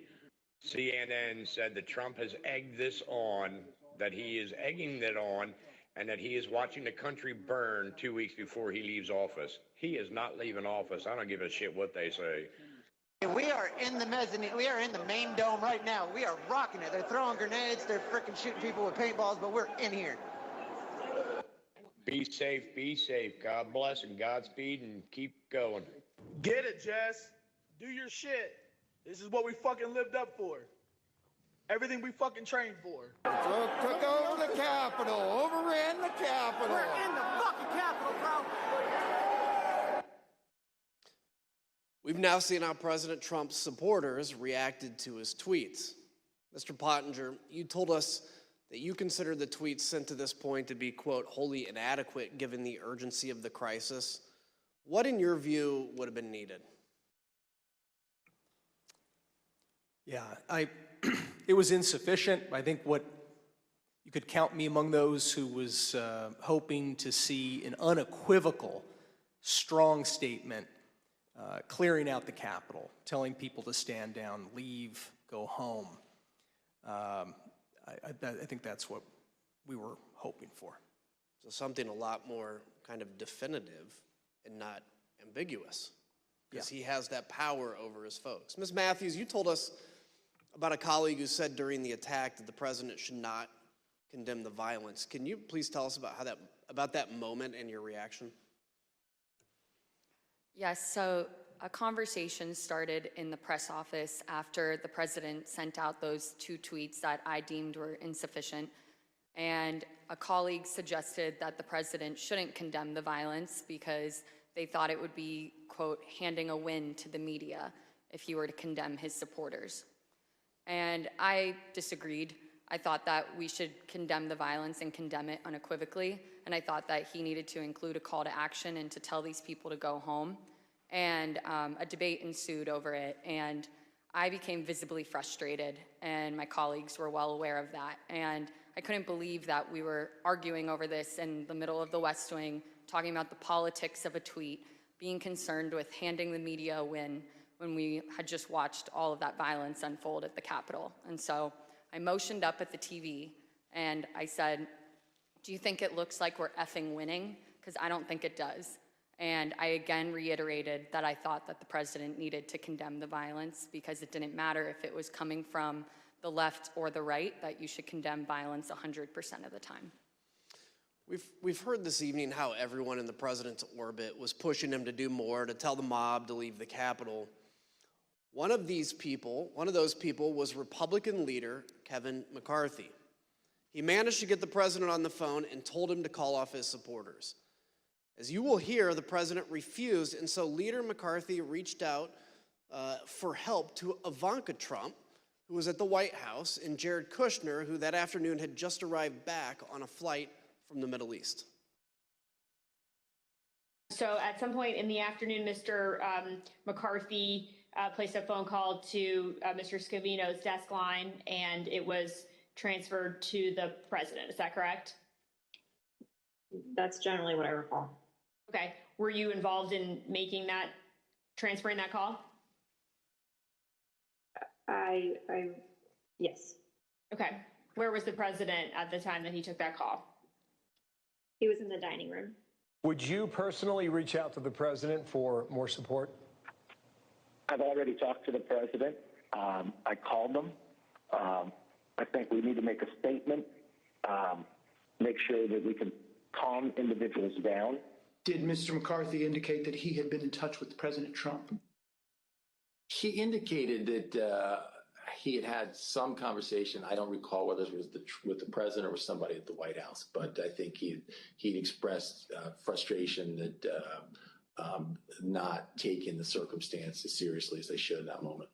You know, I asked Kevin McCarthy, who's the Republican leader, about this, and he said he called Donald. He finally got through to Donald Trump, and he said, "You have got to get on TV. You've got to get on Twitter. You've got to call these people off." You know what the president said to him? This is as it's happening. He said, "Well, Kevin, these aren't my people. You know, these are Antifa." And Kevin responded and said, "No, they're your people. They literally just came through my office windows, and my staff are running for cover. I mean, they're running for their lives. You need to call them off." And the president's response to Kevin, to me, was chilling. He said, "Well, Kevin, I guess they're just more upset about the election, theft than you are." And that's, you've seen widespread reports of Kevin McCarthy and the president having basically a swearing conversation. That's when the swearing commenced, because the president was basically saying, I'm okay with this. Leader McCarthy, the President of the United States has a briefing room steps from the Oval Office. The cameras are hot 24/7, as you know. Why hasn't he walked down and said that now? I conveyed to the president what I think is best to do, and I'm hopeful the president will do it. And have you spoken with his chief of staff? I've spoken to the president. I've spoken to other people in there and to the White House as well. Who else reached out to Ms. Trump that you know of that afternoon about the attack on the Capitol? I believe at one point McCarthy did. I heard my phone ringing, turned the shower off, saw it was Leader McCarthy, who I had a good relationship with. He told me he was getting really ugly over at the Capitol and said, "Please, anything you could do to help, I would appreciate it." I don't recall specific asks, just anything you could do. Again, I got the sense that they were scared. They meaning Leader McCarthy and people on the Hill because of the violence? That he was scared, yes. Think about that. Leader McCarthy, who was one of the president's strongest supporters, was scared and begging for help. President Trump turned him down. So he tried to call the president's children. Republican House member Mike Gallagher also implored the president to call off the attack. Mr. President, you have got to stop this. You are the only person who can call this off. Call it off. The election is over. Call it off. President-elect Joe Biden also went live on TV to demand that President Trump tell the mob to leave. I call on President Trump to go on national television now to fulfill his oath and defend the Constitution and demand an end to this siege. There was a desperate scramble for everyone to get President Trump to do anything. All this occurred, and the president still did not act. I yield to my friend from Virginia. Thank you, Mr. Kinzinger. President Trump finally relented to the pleas from his staff, his family, and from Capitol Hill for him to do something more at 4:17. 187 minutes, more than 3 hours after he stopped speaking at the ellipse. After he stopped speaking to a mob that he had sent armed to the Capitol. That's when he tweeted a video telling the rioters to go home, while also telling them that they were special and that he loved them. By that time, although, the violence was far from over. Law enforcement had started to turn the tide. Reinforcements were on the way, and elected officials were in secure locations. The writing was already on the wall. The rioters would not succeed. Here's what was showing on Fox News, the channel the president was watching all afternoon. Back to Brett Baer with more information now. Brett, what do you have? Yeah, our Pentagon team, Jen Griffin, Lucas Tomlinson, confirming the Defense Department has now mobilized the entire D.C. National Guard, 1,800 troops. Takes several hours, as I was mentioning before, to get them up and running. The Army Secretary Ron McCarthy is setting up a headquarters at the FBI. You just heard from David Spunt that the FBI is also sending troops to the Capitol. It's no coincidence, then, that President Trump finally gave in and went out to the Rose Garden at 4:03. His staff had prepared a script for him to read, but he refused to use it. As you can see on the screen, you can see the script is stamped "President has seen." The script said, quote, "I'm asking you to leave the capital region now and go home in a peaceful way." The president was urged to stick to this script, but he spoke off the cuff. Eric Hirschman and Nick Luna went with the president to film the message in the Rose Garden.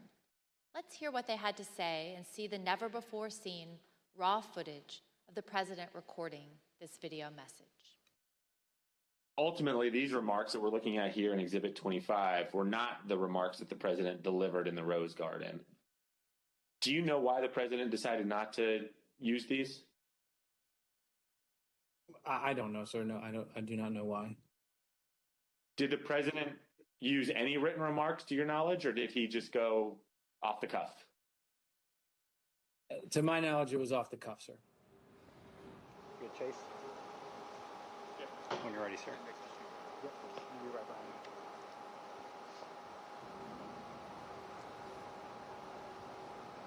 you. You tell me when. When you're ready, sir.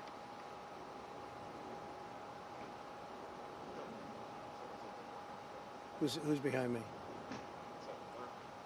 He's gone around. We're all clear now. I know your pain. I know you're hurt. We had a election. Let me see. I know your pain. I know you're hurt. We had an election that was stolen from us. It was a landslide election, and everyone knows it, especially the other side. But you have to go home now. We have to have peace. We have to have law and order. We have to respect our great people in law and order. We don't want anybody hurt. It's a very tough period of time. There's never been a time like this where such a thing happened, where they could take it away from all of us, from me, from you, from our country. This was a fraudulent election, but we can't play into the hands of these people. We have to have peace. So go home. We love you. You're very special. You've seen what happens. You see the way others are treated that are so bad and so evil. I know how you feel. But go home and go home in peace. When I got there, basically the president just had finished filming the video, and I think he was basically retiring for the day. Was there any discussion about the president releasing a second video that day? Not that I recall. When he finished his video, I think everyone was like, "Day's over." People were pretty drained. Were pretty what? Drained. But we say day over. I mean, there were still people in the Capitol at that point, weren't there? There were people in the Capitol, but I believe by this stage, law enforcement, and I'd have to go back and look, but I believe law enforcement was either there or moving in or going to take charge.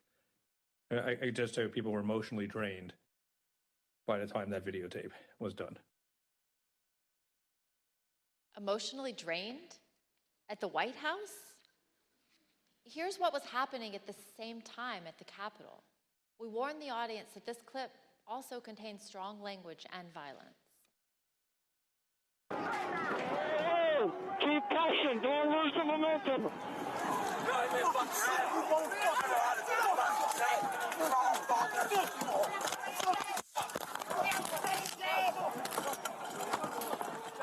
another officer unconscious. The terrorist. What terrorist?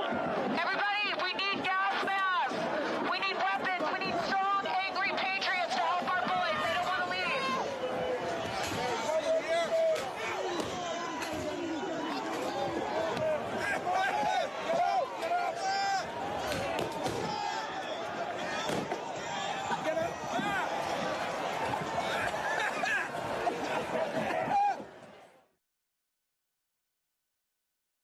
While President Trump refused to even lift another finger to help, other leaders honored their oaths and acted to clear the Capitol and resume the joint session. For instance, here are never-before-seen photos and video of congressional leaders in action during the attack. The video is a portion of a call they had at approximately 4:45 with Acting Secretary of Defense, Chris Miller. We're not going to let these people keep us from finishing our business, so we need you to get the building cleared, give us the okay so we can go back in session and finish up the people's business as soon as possible. Mr. Secretary, it's Senator Schumer. Some people here in the Capitol Police believe it would take us several days to secure the building. Do you agree with that analysis? I'm not on the ground, but I do not agree with that analysis. So what is the earliest that we could safely resume our proceedings in the Senate and House chambers? The earliest we could safely resume? Here's my assessment, but I prefer to be on the ground, which I personally would prefer to be right now, but I need to be here. I would say, best case, we're looking at 4 to 5 hours. The Vice President also worked the phones from his own secure evacuation location, including conversations with Acting Secretary of Defense, Miller, and other military leaders, well past President Trump's 417 video. Let's look at some never-before-seen photographs of the Vice President during this critical time, and hear about the Vice President's conversation with military leaders to secure the Capitol and ensure everyone was safe. Vice President Pence, there were 2 or 3 calls with Vice President Pence. He was very animated, and he issued very explicit, very direct, unambiguous orders. There was no question about that, and he was, and I can get you the exact quotes, I guess, from some of our records somewhere. But he was very animated, very direct, very firm, and to Secretary Miller, get the military down here, get the Guard down here, put down this situation, etc. As you heard earlier in the hearing, the President did not call the Vice President or anyone in the military, federal law enforcement, or DC government. Not a single person. But General Milley did hear from Mark Meadows. The contrast between that call and his calls with Vice President Pence tell you everything you need to know about President Trump's dereliction of duty. Let's listen. He said, this is from memory, he said, we have to kill the narrative that the Vice President is making all the decisions. We need to establish the narrative that, that the President is still in charge and that things are steady or stable or what's that thing. I immediately interpret that as politics, politics, politics. Red flag for me personally, no action, but I remember it distinctly. I don't do political narratives. So while President Trump and his advisors were drained, other leaders upheld their oaths to do the right thing. Maybe it was exhausting to get the president to put out that video, but think about the law enforcement officers who were attacked by the mob that day. And President Trump had summoned them himself to Washington. And what about President Trump? He watched TV, tweeted, called senators to try to delay the count of electoral votes, called Rudy Giuliani, and argued with his staff who were insisting that he should call off the attack. Ms. Matthews, what was your reaction to President Trump's message to the mob at 417? I was struck by the fact that he chose to begin the video by pushing the lie that there was a stolen election. And As the video went on, I felt a small sense of relief because he finally told these people to go home. But that was immediately followed up by him saying, "We love you, you're very special." And that was disturbing to me because he didn't distinguish between those that peacefully attended his speech earlier that day and those that we watched cause violence at the Capitol. Instead, he told the people who we had just watched storm our nation's Capitol with the intent on overthrowing our democracy, violently attack police officers, and chant heinous things like "Hang Mike Pence, we love you, you're very special." And as a spokesperson for him, I knew that I would be asked to defend that. And to me, his refusal to act and call off the mob that day and his refusal to condemn the violence was indefensible. And so I knew that I would be resigning that evening. And so I finished out the workday, went home and called my loved ones to tell them of my decision, and resigned that evening. Thank you. Indefensible. Let's hear what some of your colleagues in the press office told us about their reaction to this same 417 message. I felt like it was the absolute bare minimum of what could have been said at that point for something on camera. What else do you think should have been said?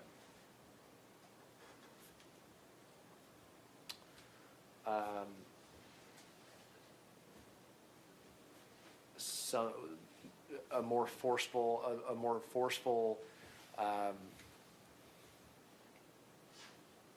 dismissal of the violence, a more forceful command to go home, a more forceful respect for law enforcement, even a comparison to the respect that we have given law enforcement as it relates to what was done to them in the prior summer. And I thought it was important that an acknowledgement be given to the U.S. Capitol building itself, what it's a symbol of, what it means, not only to the people that work there, but to the American people generally, and the work of Congress that by law needed to be conducted that day. Do you wish, in hindsight, that the president had asked the protesters to leave the Capitol earlier than he ended up asking them to do that? Of course, I would love if the go home message would have happened earlier in the day. The president's words matter. We know that many of the rioters were listening to President Trump. We heard from one last week, Stephen Ayers. Let's listen to what he had to say about the 417 message from the president and see how rioters reacted to the president's message in real time. Well, when we were there, as soon as that come out, everybody started talking about it, and it seemed like it started to disperse, some of the crowd. I'm here delivering the president's message. Donald Trump has asked everybody to go home. That's our order.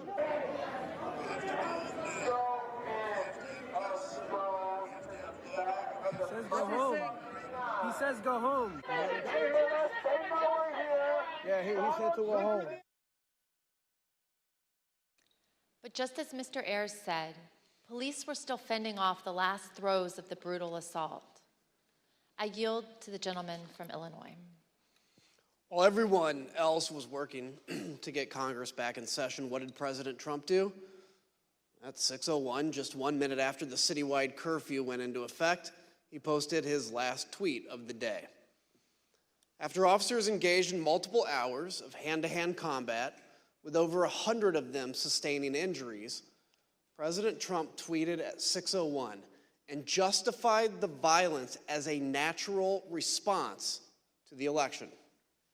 He said, quote, "These are the things and events that happen when a sacred landslide victory is so unceremoniously, viciously stripped away from great patriots who have been badly, unfairly treated for so long. Go home with love and peace. Remember this day forever." He called the mob great patriots. He told people to remember the day forever. He showed absolutely no remorse.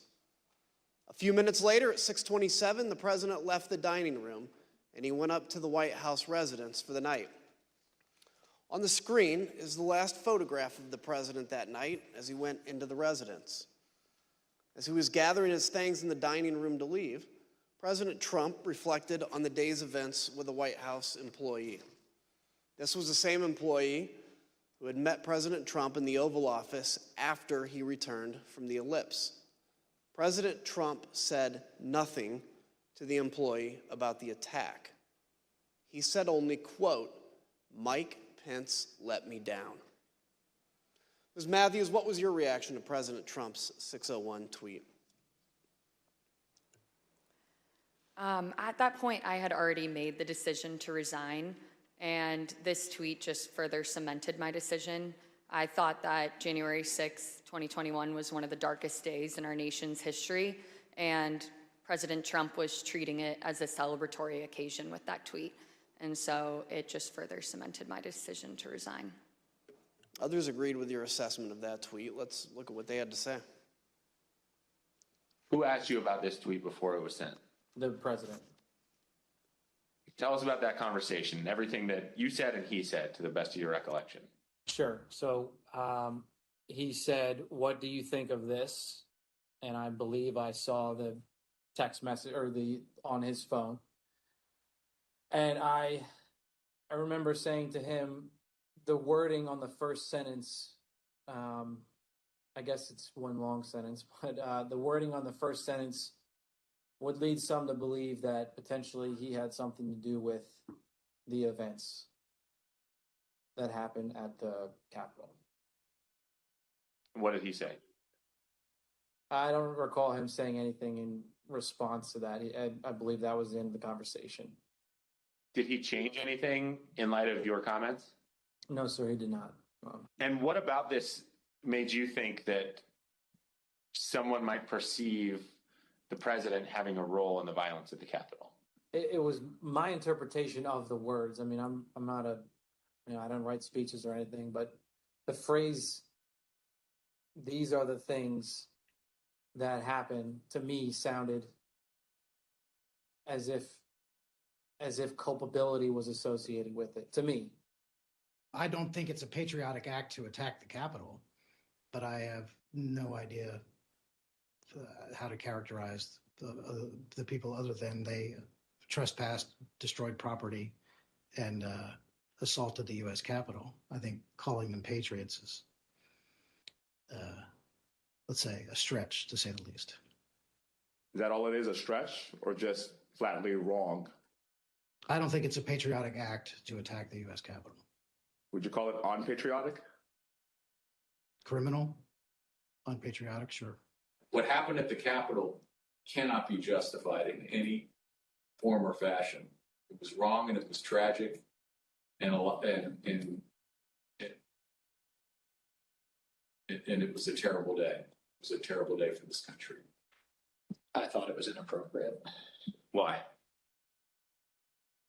To my mind, it was a day that should be remembered in infamy. That wasn't the tenor of this tweet. Despite the violence of the day, the effort to delay the certification continued. That evening, Rudy Giuliani called several of President Trump's closest political allies in the hour before the joint session resumed. Representative Jim Jordan and Senators Marsha Blackburn, Tommy Tuberville, Bill Hagerty, Lindsey Graham, Josh Hawley, and Ted Cruz. We know why Mr. Giuliani was calling them, because at 7:02, he left a voicemail for Senator Tuberville, which later became public. Let's listen to just the start of it. Senator Tuberville, or I should say Coach Tuberville, this is Rudy Giuliani, President's lawyer. I'm calling you because I want to discuss with you how they're trying to rush this hearing and how we need you, our Republican friends, to try to just slow it down so we can get these legislatures to get more information to you. Mr. Giuliani did not even mention the attack on the Capitol. Instead, he was pushing on behalf of President Trump to get members of Congress to further delay the certification. Even though some members did proceed with objections, Vice President Pence and Congress stood firm and successfully concluded the joint session in the early morning hours of January 7th. Here are some of what members of the president's party said in the days and weeks after the attack. There's no question, none, that President Trump is practically and morally responsible for provoking the events of the day. No question about it. The people who stormed this building believed they were acting on the wishes and instructions of their president. And having that belief was a foreseeable consequence of the growing crescendo of false statements, conspiracy theories, and reckless hyperbole, which the defeated president kept shouting into the largest megaphone on planet Earth. The violence, destruction, and chaos we saw earlier was unacceptable, undemocratic, and un-American. It was the saddest day I've ever had as serving as a member of this institution. Madam Speaker, today the People's House was attacked, which is an attack on the Republic itself. There is no excuse for it. A woman died, and people need to go to jail. And the president should never have spun up certain Americans to believe something that simply cannot be. Well, after 3 in the morning, Congress certified the 2020 election results. Soon after, this statement by President Trump was posted on Dan Scavino's Twitter account because the president's account by now had been suspended. As you can see, President Trump stuck with his big lie that the election was stolen. But he did say there would be an orderly transition. We learned, though, that the statement was not necessarily his idea. Jason Miller, a campaign advisor, told us that after the joint session started, he heard nothing from President Trump or the White House about assuring the nation that the transfer of power would take place. So Mr. Miller took it upon himself to draft the statement and call the president at 9:23 that night to convince him to put it out. Let's listen to what he had to say about the call. Did he disagree with something that you had put in the statement, some particular word or phrase that he did not want included? I'd say just he wanted to say peaceful transition, and I said that ship's kind of already sailed, so we're going to say orderly transition. That was about the extent of disagreement or pushback from the conversation. The last person President Trump spoke to by phone that night was Johnny McEntee, his head of personnel. Mr. McEntee told us that they talked about the events of the day and the multiple resignation by administration officials. The decision whether to resign was one that weighed heavily on people in the administration. On the one hand, people like Mr. Pottinger and Ms. Matthews here, as proud as they were to have served, refused to be associated with President Trump's dereliction of duty. But others were sincerely worried that leaving President Trump to his own devices would put the country at continued risk. Listen to what we heard about that tension from Pat Cipollone, from General Mark Milley, and Eugene Scalia, who was the Secretary of Labor. And then after that, some people were resigning, obviously, over January 6th. We know who they were. Did I consider it? Yes. Did I do it? No. Concerned about is if people in the counsel's office left, who would replace me? And I had some concerns that it might be somebody who, had been giving bad advice. On the morning of the 7th, the decision I arrived at was that the most constructive thing I could think of was to seek a meeting of the cabinet. I thought that trying to work within the administration to steady the ship was likely to have greater value than simply resigning, after which point I would have been powerless to really affect things within the administration. Gene thought that there should be a cabinet meeting. Do you know why Mark thought it would not be? I don't remember why. I think it probably had something to do with Mark's view of how the president might react and that he, but things like that. Now, there was a couple of calls where, Meadows and or Pompeo, but more Meadows, how's the president doing? Like Pompeo might say, how's the president doing? And Meadows would say, well, he's in a really dark place. Like here's one, for example, on the 7th of January. So this is day after, right? POTUS is very emotional and in a bad place, Meadows. As you heard, Secretary Scalia wanted President Trump to convene a cabinet meeting. He put his request in a memo to the president, and here's what it said. You can see that Secretary Scalia recommended that the president, quote, no longer publicly question the election results. After Wednesday, no one can deny this is harmful. Secretary Scalia also highlighted the importance of the public knowing the president would invoke his cabinet in decision-making and not, quote, certain private individuals. Though Secretary Scalia did not say it, he was referring to Rudy Giuliani and the rest of the so-called clown car working with President Trump to try to overturn the election. Secretary Scalia understood that the president needed to do more to reassure the public about the last few weeks of the Trump administration. Mr. Pottinger, when you made the decision to resign, did you walk out of the White House immediately? No, I wanted to first talk to my immediate boss, that was the National Security Advisor, Robert O'Brien. Robert O'Brien was traveling on the 6th. I reached him at about 4:30 p.m. And told him that I was submitting my resignation. He accepted the resignation, but he also asked whether I could stay until he could get back to the White House. And I agreed to that. We both wanted to make sure that I was leaving in a responsible way. We still have foreign adversaries to worry about, hackers, terrorists, nation states. I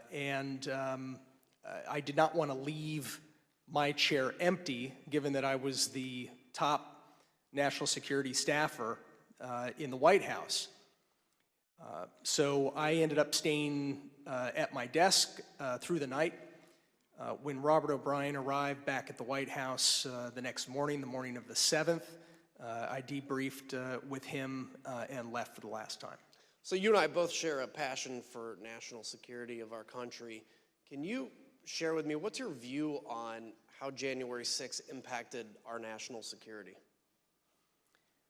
Well, when you have a presidential transition, even under the best circumstances, it's a time of vulnerability. It's a time of vulnerability. And when you have a contested election, I was certainly concerned that some of our adversaries would be tempted to probe or test U.S. resolve. As an example, in late December, the Iranian government attacked the U.S. Embassy in Baghdad. They did that using some of their terrorist proxies. President Trump did handle that. He sent a very clear warning to the Ayatollah and his regime, which I think had a useful effect. I think that we would have handled other threats of that nature, and luckily no other threats materialized before the inauguration on the 20th. But our national security was harmed in a different way by the 6th of January, and that is that it, I think it emboldened our enemies by helping give them ammunition to feed a narrative that our system of government doesn't work, that the United States is in decline. China, the Putin regime in Russia, Tehran, they're fond of pushing those kinds of narratives. And by the way, they're wrong. We've been hearing for the entirety of U.S. history from kings and despots that the United States is in decline and those kings and despots have been proven wrong every single time. But nonetheless, January 6th helped feed a perception that I think emboldens our adversaries. The other part I think is simply our allies. I heard from a lot of friends in Europe, in Asia, allies, close friends, and supporters of the United States that they were concerned about the health of our democracy. And so I think it's incumbent upon us to put their minds at ease, to put our own hearts at ease by investigating what happened on the 6th and making sure that it never happens again. Look, I've always said democracies are not defined by bad days. They're defined by how they recover from those bad days. And that's what we're doing here, is to bring accountability to that so we can actually come back even stronger than when we went into January 6th. Ms. Matthews, as you left the White House for the last time that night, January 6th, what did you think Americans needed to hear from President Trump? I think that the American people needed to hear and see him publicly commit to a peaceful or at least orderly transition of power. In the aftermath of the Capitol attack, it wasn't just enough for us to ask him to condemn the violence. He needed to agree that he would peacefully transfer power over to the incoming administration, because that's one of our fundamentals and what it means to live in a democracy. And so that evening when I resigned, the resignation statement that I drafted, I referenced this and I said our nation needs a peaceful transfer of power, in hopes that it would put some sort of public pressure on the White House and President Trump to publicly agree to an orderly transition. Thank you. I yield to my friend from Virginia. Thank you, Mr. Kinzinger. The staff who remained at the White House on the morning of January 7th knew the president needed to address the nation again, and they had a speech prepared for him that morning, but he refused for hours to give it. As you heard Cassidy Hutchins testify previously, President Trump finally agreed to record an address to the nation later that evening, the evening of January 7th, because of concerns he might be removed from power under the 25th Amendment or by impeachment. We know these threats were real. Sean Hannity said so himself in a text message that day to Press Secretary Kayleigh McEnany. He wrote, "No more stolen election talk. Yes, impeachment and 25th Amendment are real." We obtained the never-before-seen raw footage of the president recording his address to the nation that day on January 7th, more than 24 hours after the last time he had addressed the nation from the Rose Garden. Let's take a look. Whenever you're ready, sir.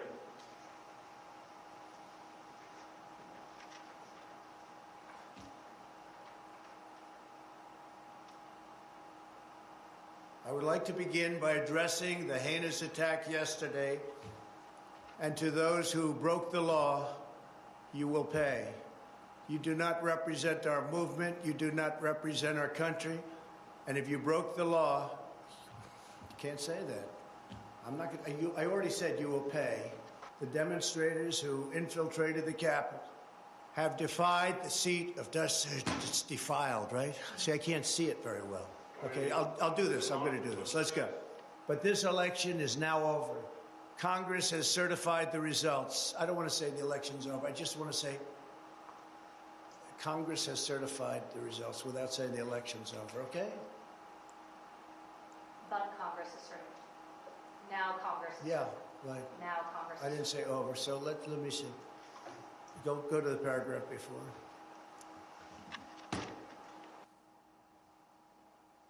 Okay? I would like to begin by addressing the heinous attack yesterday. Yesterday is a hard word for me. Just take it out. The heinous attack. Ah, good. Take the word yesterday, because it doesn't work with the heinous attack on our country. Say on our country. Want to say that? No, keep it. My only goal was to ensure the integrity of the vote. My only goal was to ensure the integrity of the vote. On January 7th, one day after he incited an insurrection based on a lie, President Trump still could not say that the election was over. Mr. Pottinger, you've taken the oath multiple times in the Marines and as an official in the executive branch.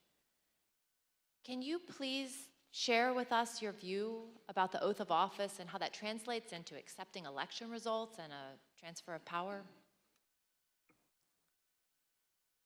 Sure. You know, this isn't the first time that we've had a close election in this country. And President Trump certainly had every right to challenge in court the results of these various elections. But once you've had due process under the law, you have to conform with the law, no matter how bitter the result. Once you've presented your evidence in court, judges have heard that evidence, judges have ruled. If you continue to contest an election, you're not just contesting an election anymore. You're actually challenging the Constitution itself.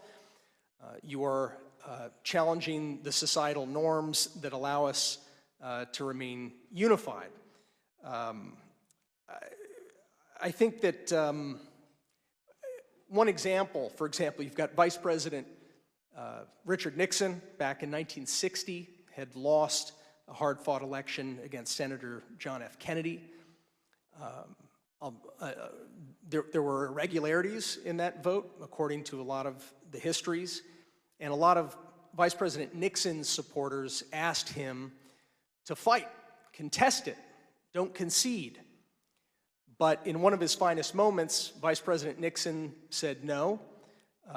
He said it would tear the country to pieces, and he conceded to Jack Kennedy and announced that he was going to support him as the next president. We have an example of a Democratic candidate for president, Vice President Al Gore, who faced a very similar dilemma. He strongly disagreed with the Supreme Court decision that lost his election bid and allowed President George W. Bush to take office. But he gave a speech of concession in late December, mid or late December of 2000, where he said, this is for the sake of the unity of us as a people and for the strength of our democracy. I also am going to concede. I'm going to support the new president. His speech is actually a pretty good model, I think, for any candidate for any office, up to and including the president, and from any party to read, particularly right now. The oath that our presidents take, it's very similar to the oath of office I took as a U.S. Marine officer and the oath I took as a White House official. It is to support and defend the Constitution. It's to protect the Constitution, to bear true faith and allegiance to the Constitution. And it is a sacred oath. It's an oath that we take before our families. We take that oath before God. I think that we have an obligation to live by that oath. I do still believe that we have the most ingenious system of government on earth, despite its imperfections. I don't envy countries that don't have this system that actually allows for a predictable, peaceful transfer of government every 4 to 8 years, and it's not something that we should take for granted. Thank you. As we heard at the start of the hearing, in the immediate aftermath of January 6th, Republican leader Kevin McCarthy understood that President Trump bore responsibility for that day and should have taken immediate action to stop the violence. He was even more candid in calls with Republican colleagues. As you'll hear in a moment, recordings of some of these calls that were later published by the New York Times, the context for these calls was that a resolution had been introduced in the House calling for Vice President Pence and the cabinet to remove President Trump from power under the 25th Amendment. Let's listen. I've had it with this guy. What he did is unacceptable. Nobody can defend that, and nobody should defend it. The only discussion I would have with him is that I think this will be my recommendation. We should resign. I mean, that would be my take, but I don't think he would take it. But I don't know. But let me be very clear to all of you, and I've been very clear to the president. He bears responsibilities for his words and actions. No ifs, ands, or buts. I asked him personally today, does he hold responsibility for what happened? Does he feel bad about what happened? He told me he does have some responsibility for what happened. And he needs to acknowledge that. President Trump has never publicly acknowledged his responsibility for the attack. The only time he apparently did so was in that private call with Kevin McCarthy. There's something else President Trump has never acknowledged: the names and the memories of the officers who died following the attack on the Capitol. We're honored to be joined tonight by police and first responders who bravely protected us on January 6th. Your character and courage give us hope that democracy can and should prevail, even in the face of a violent insurrection.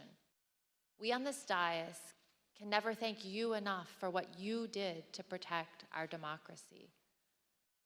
On January 9th, two of President Trump's top campaign officials texted each other about the president's glaring silence on the tragic death of Capitol Police Officer Brian Sicknick, who succumbed to his injuries the night of January 7th. These campaign officials were Tim Murtaugh, Trump's director of communications, and one of his deputies, Matthew Walking. Their job was to convince people to vote for President Trump, so they knew his heart, his mind, and his voice as well as anyone, and they knew how he connects with his supporters. Here's what they had to say about their boss. Murtaugh said, "Also shitty not to have acknowledged the death of the Capitol police officer." Walking responded, "That's enraging to me. Everything he said about supporting law enforcement was a lie." To which Murtaugh replied, "You know what this is, of course? If he acknowledged the dead cop, he'd be implicitly faulting the mob. And he won't do that because they're his people. And he would also be close to acknowledging that what he lit at the rally got out of control. No way he acknowledges something that could ultimately be called his fault. No way." President Trump did not then and does not now have the character or courage to say to the American people what his own people know to be true. He is responsible for the attack on the Capitol on January 6th. Thank you, and I yield to the gentleman from Illinois. Thank you, Ms. Loria. Tonight's testimony and evidence is as sobering as it is straightforward. Within minutes of stepping off the ellipse stage, Donald Trump knew about the violent attack on the Capitol. From the comfort of his dining room, he watched on TV as the attack escalated. He sent tweets that inflamed and expressed support for the desire of some to literally kill Vice President Mike Pence. For 3 hours, he refused to call off the attack. Donald Trump refused to take the urgent advice he received that day.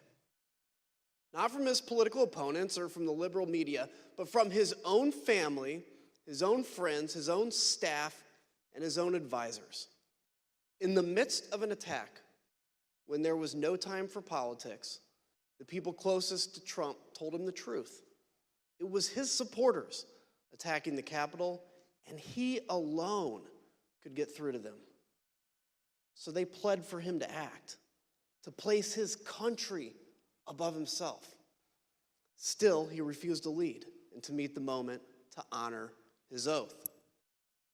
It was only once the vice president and the members of Congress were in secure locations and the officers defending the Capitol began to turn the tide that then President Trump engaged in the political theater of telling the mob to go home. And even then, he told them all they were special and that he loved them. Whatever your politics, whatever you think about the outcome of the election, we as Americans must all agree on this.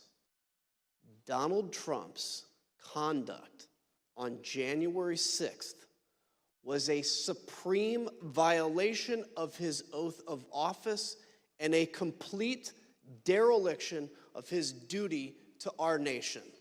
It is a stain on our history. It is a dishonor to all those who have sacrificed and died in service of our democracy. When we present our full findings, we will recommend changes to laws and policies to guard against another January 6th. The reason that's imperative is that the forces Donald Trump ignited that day have not gone away. The militant, intolerant ideologies, the militias, the alienation and the disaffection, the weird fantasies and disinformation. They're all still out there, ready to go.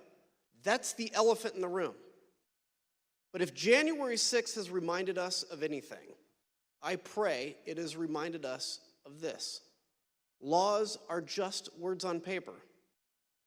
They mean nothing without public servants dedicated to the rule of law and who are held accountable by a public that believes oaths matter more than party tribalism or the cheap thrill of scoring political points.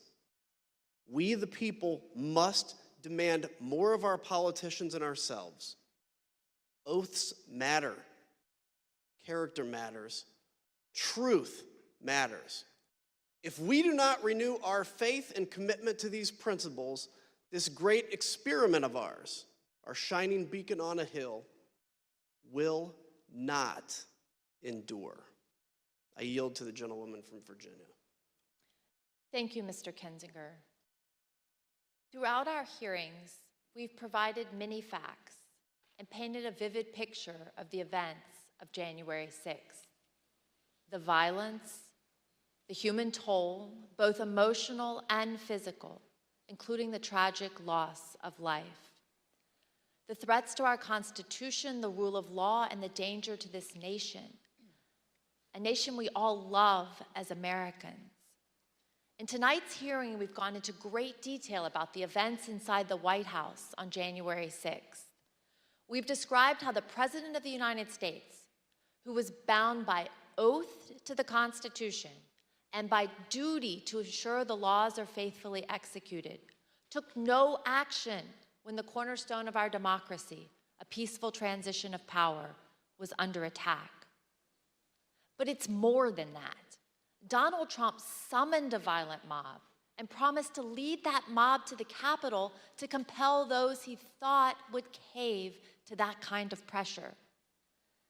And when he was thwarted in his effort to lead the armed uprising, he instigated the attackers to target the vice president with violence, a man who just wanted to do his constitutional duty.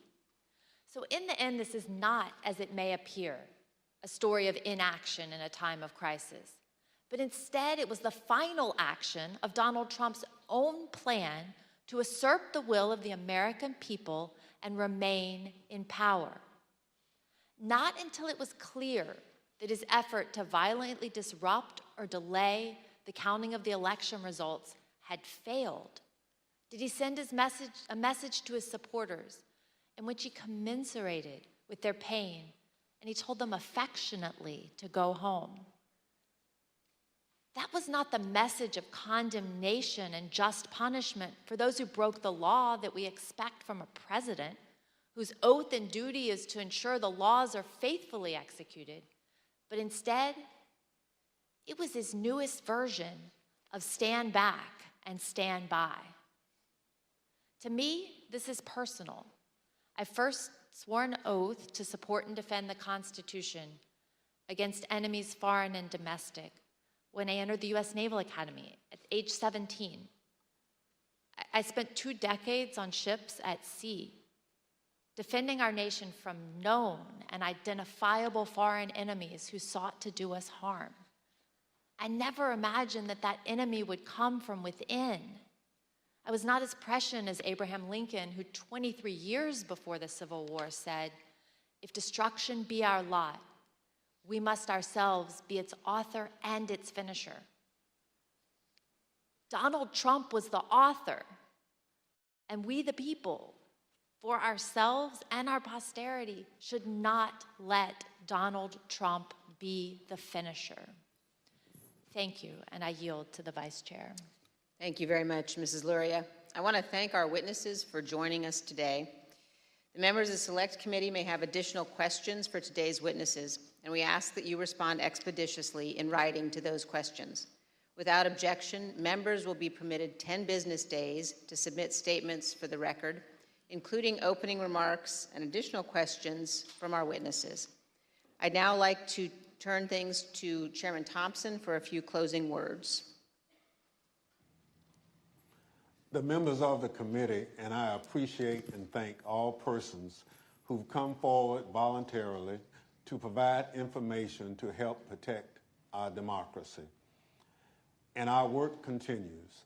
As we've made clear throughout these hearings, our investigation is going forward. We continue to receive new information every day. We are pursuing many additional witnesses for testimony.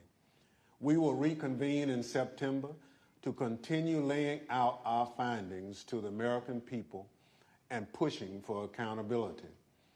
In the first hearing of this series, I asked the American people to consider the facts and judge for themselves. The facts are clear and unambiguous. I thank the American people for their attention over the past several weeks. I wish you all a pleasant evening. And let me again thank our witnesses today. We've seen bravery and honor in these hearings, and Ms. Matthews and Mr. Pottinger, both of you will be remembered for that, as will Cassidy Hutchinson. She sat here alone, took the oath, and testified before millions of Americans. She knew all along that she would be attacked by President Trump and by the 50, 60, and 70-year-old men who hide themselves behind executive privilege. But like our witnesses today, she has courage, and she did it anyway. Cassidy, Sarah, and our other witnesses, including Officer Caroline Edwards, Shay Moss, and her mother, Ruby Freeman, are an inspiration to American women and to American girls. We owe a debt to all of those who have and will appear here. And that brings me to another point. This committee has shown you the testimony of dozens of Republican witnesses, those who served President Trump loyally for years. The case against Donald Trump in these hearings is not made by witnesses who were his political enemies. It is instead a series of confessions by Donald Trump's own appointees, his own friends, his own campaign officials, people who worked for him for years, and his own family. They have come forward and they have told the American people the truth.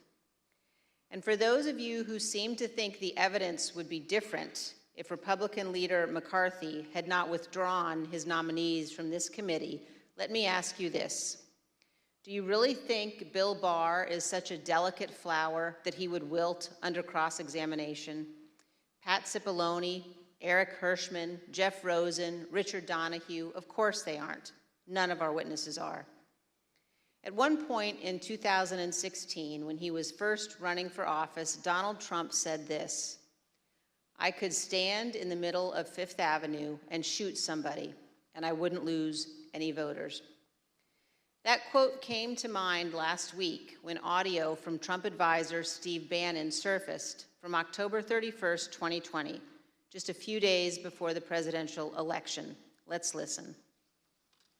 And what Trump's going to do is just declare victory, right? He's going to declare victory. But that doesn't mean he's the winner. He's just going to say he's the winner. The Democrats, more of our people vote early that count. Theirs voted mail. And so they're going to have a natural disadvantage, and Trump's going to take advantage of it. That's our strategy. He's going to declare himself a winner. So when you wake up Wednesday morning, it's going to be a firestorm.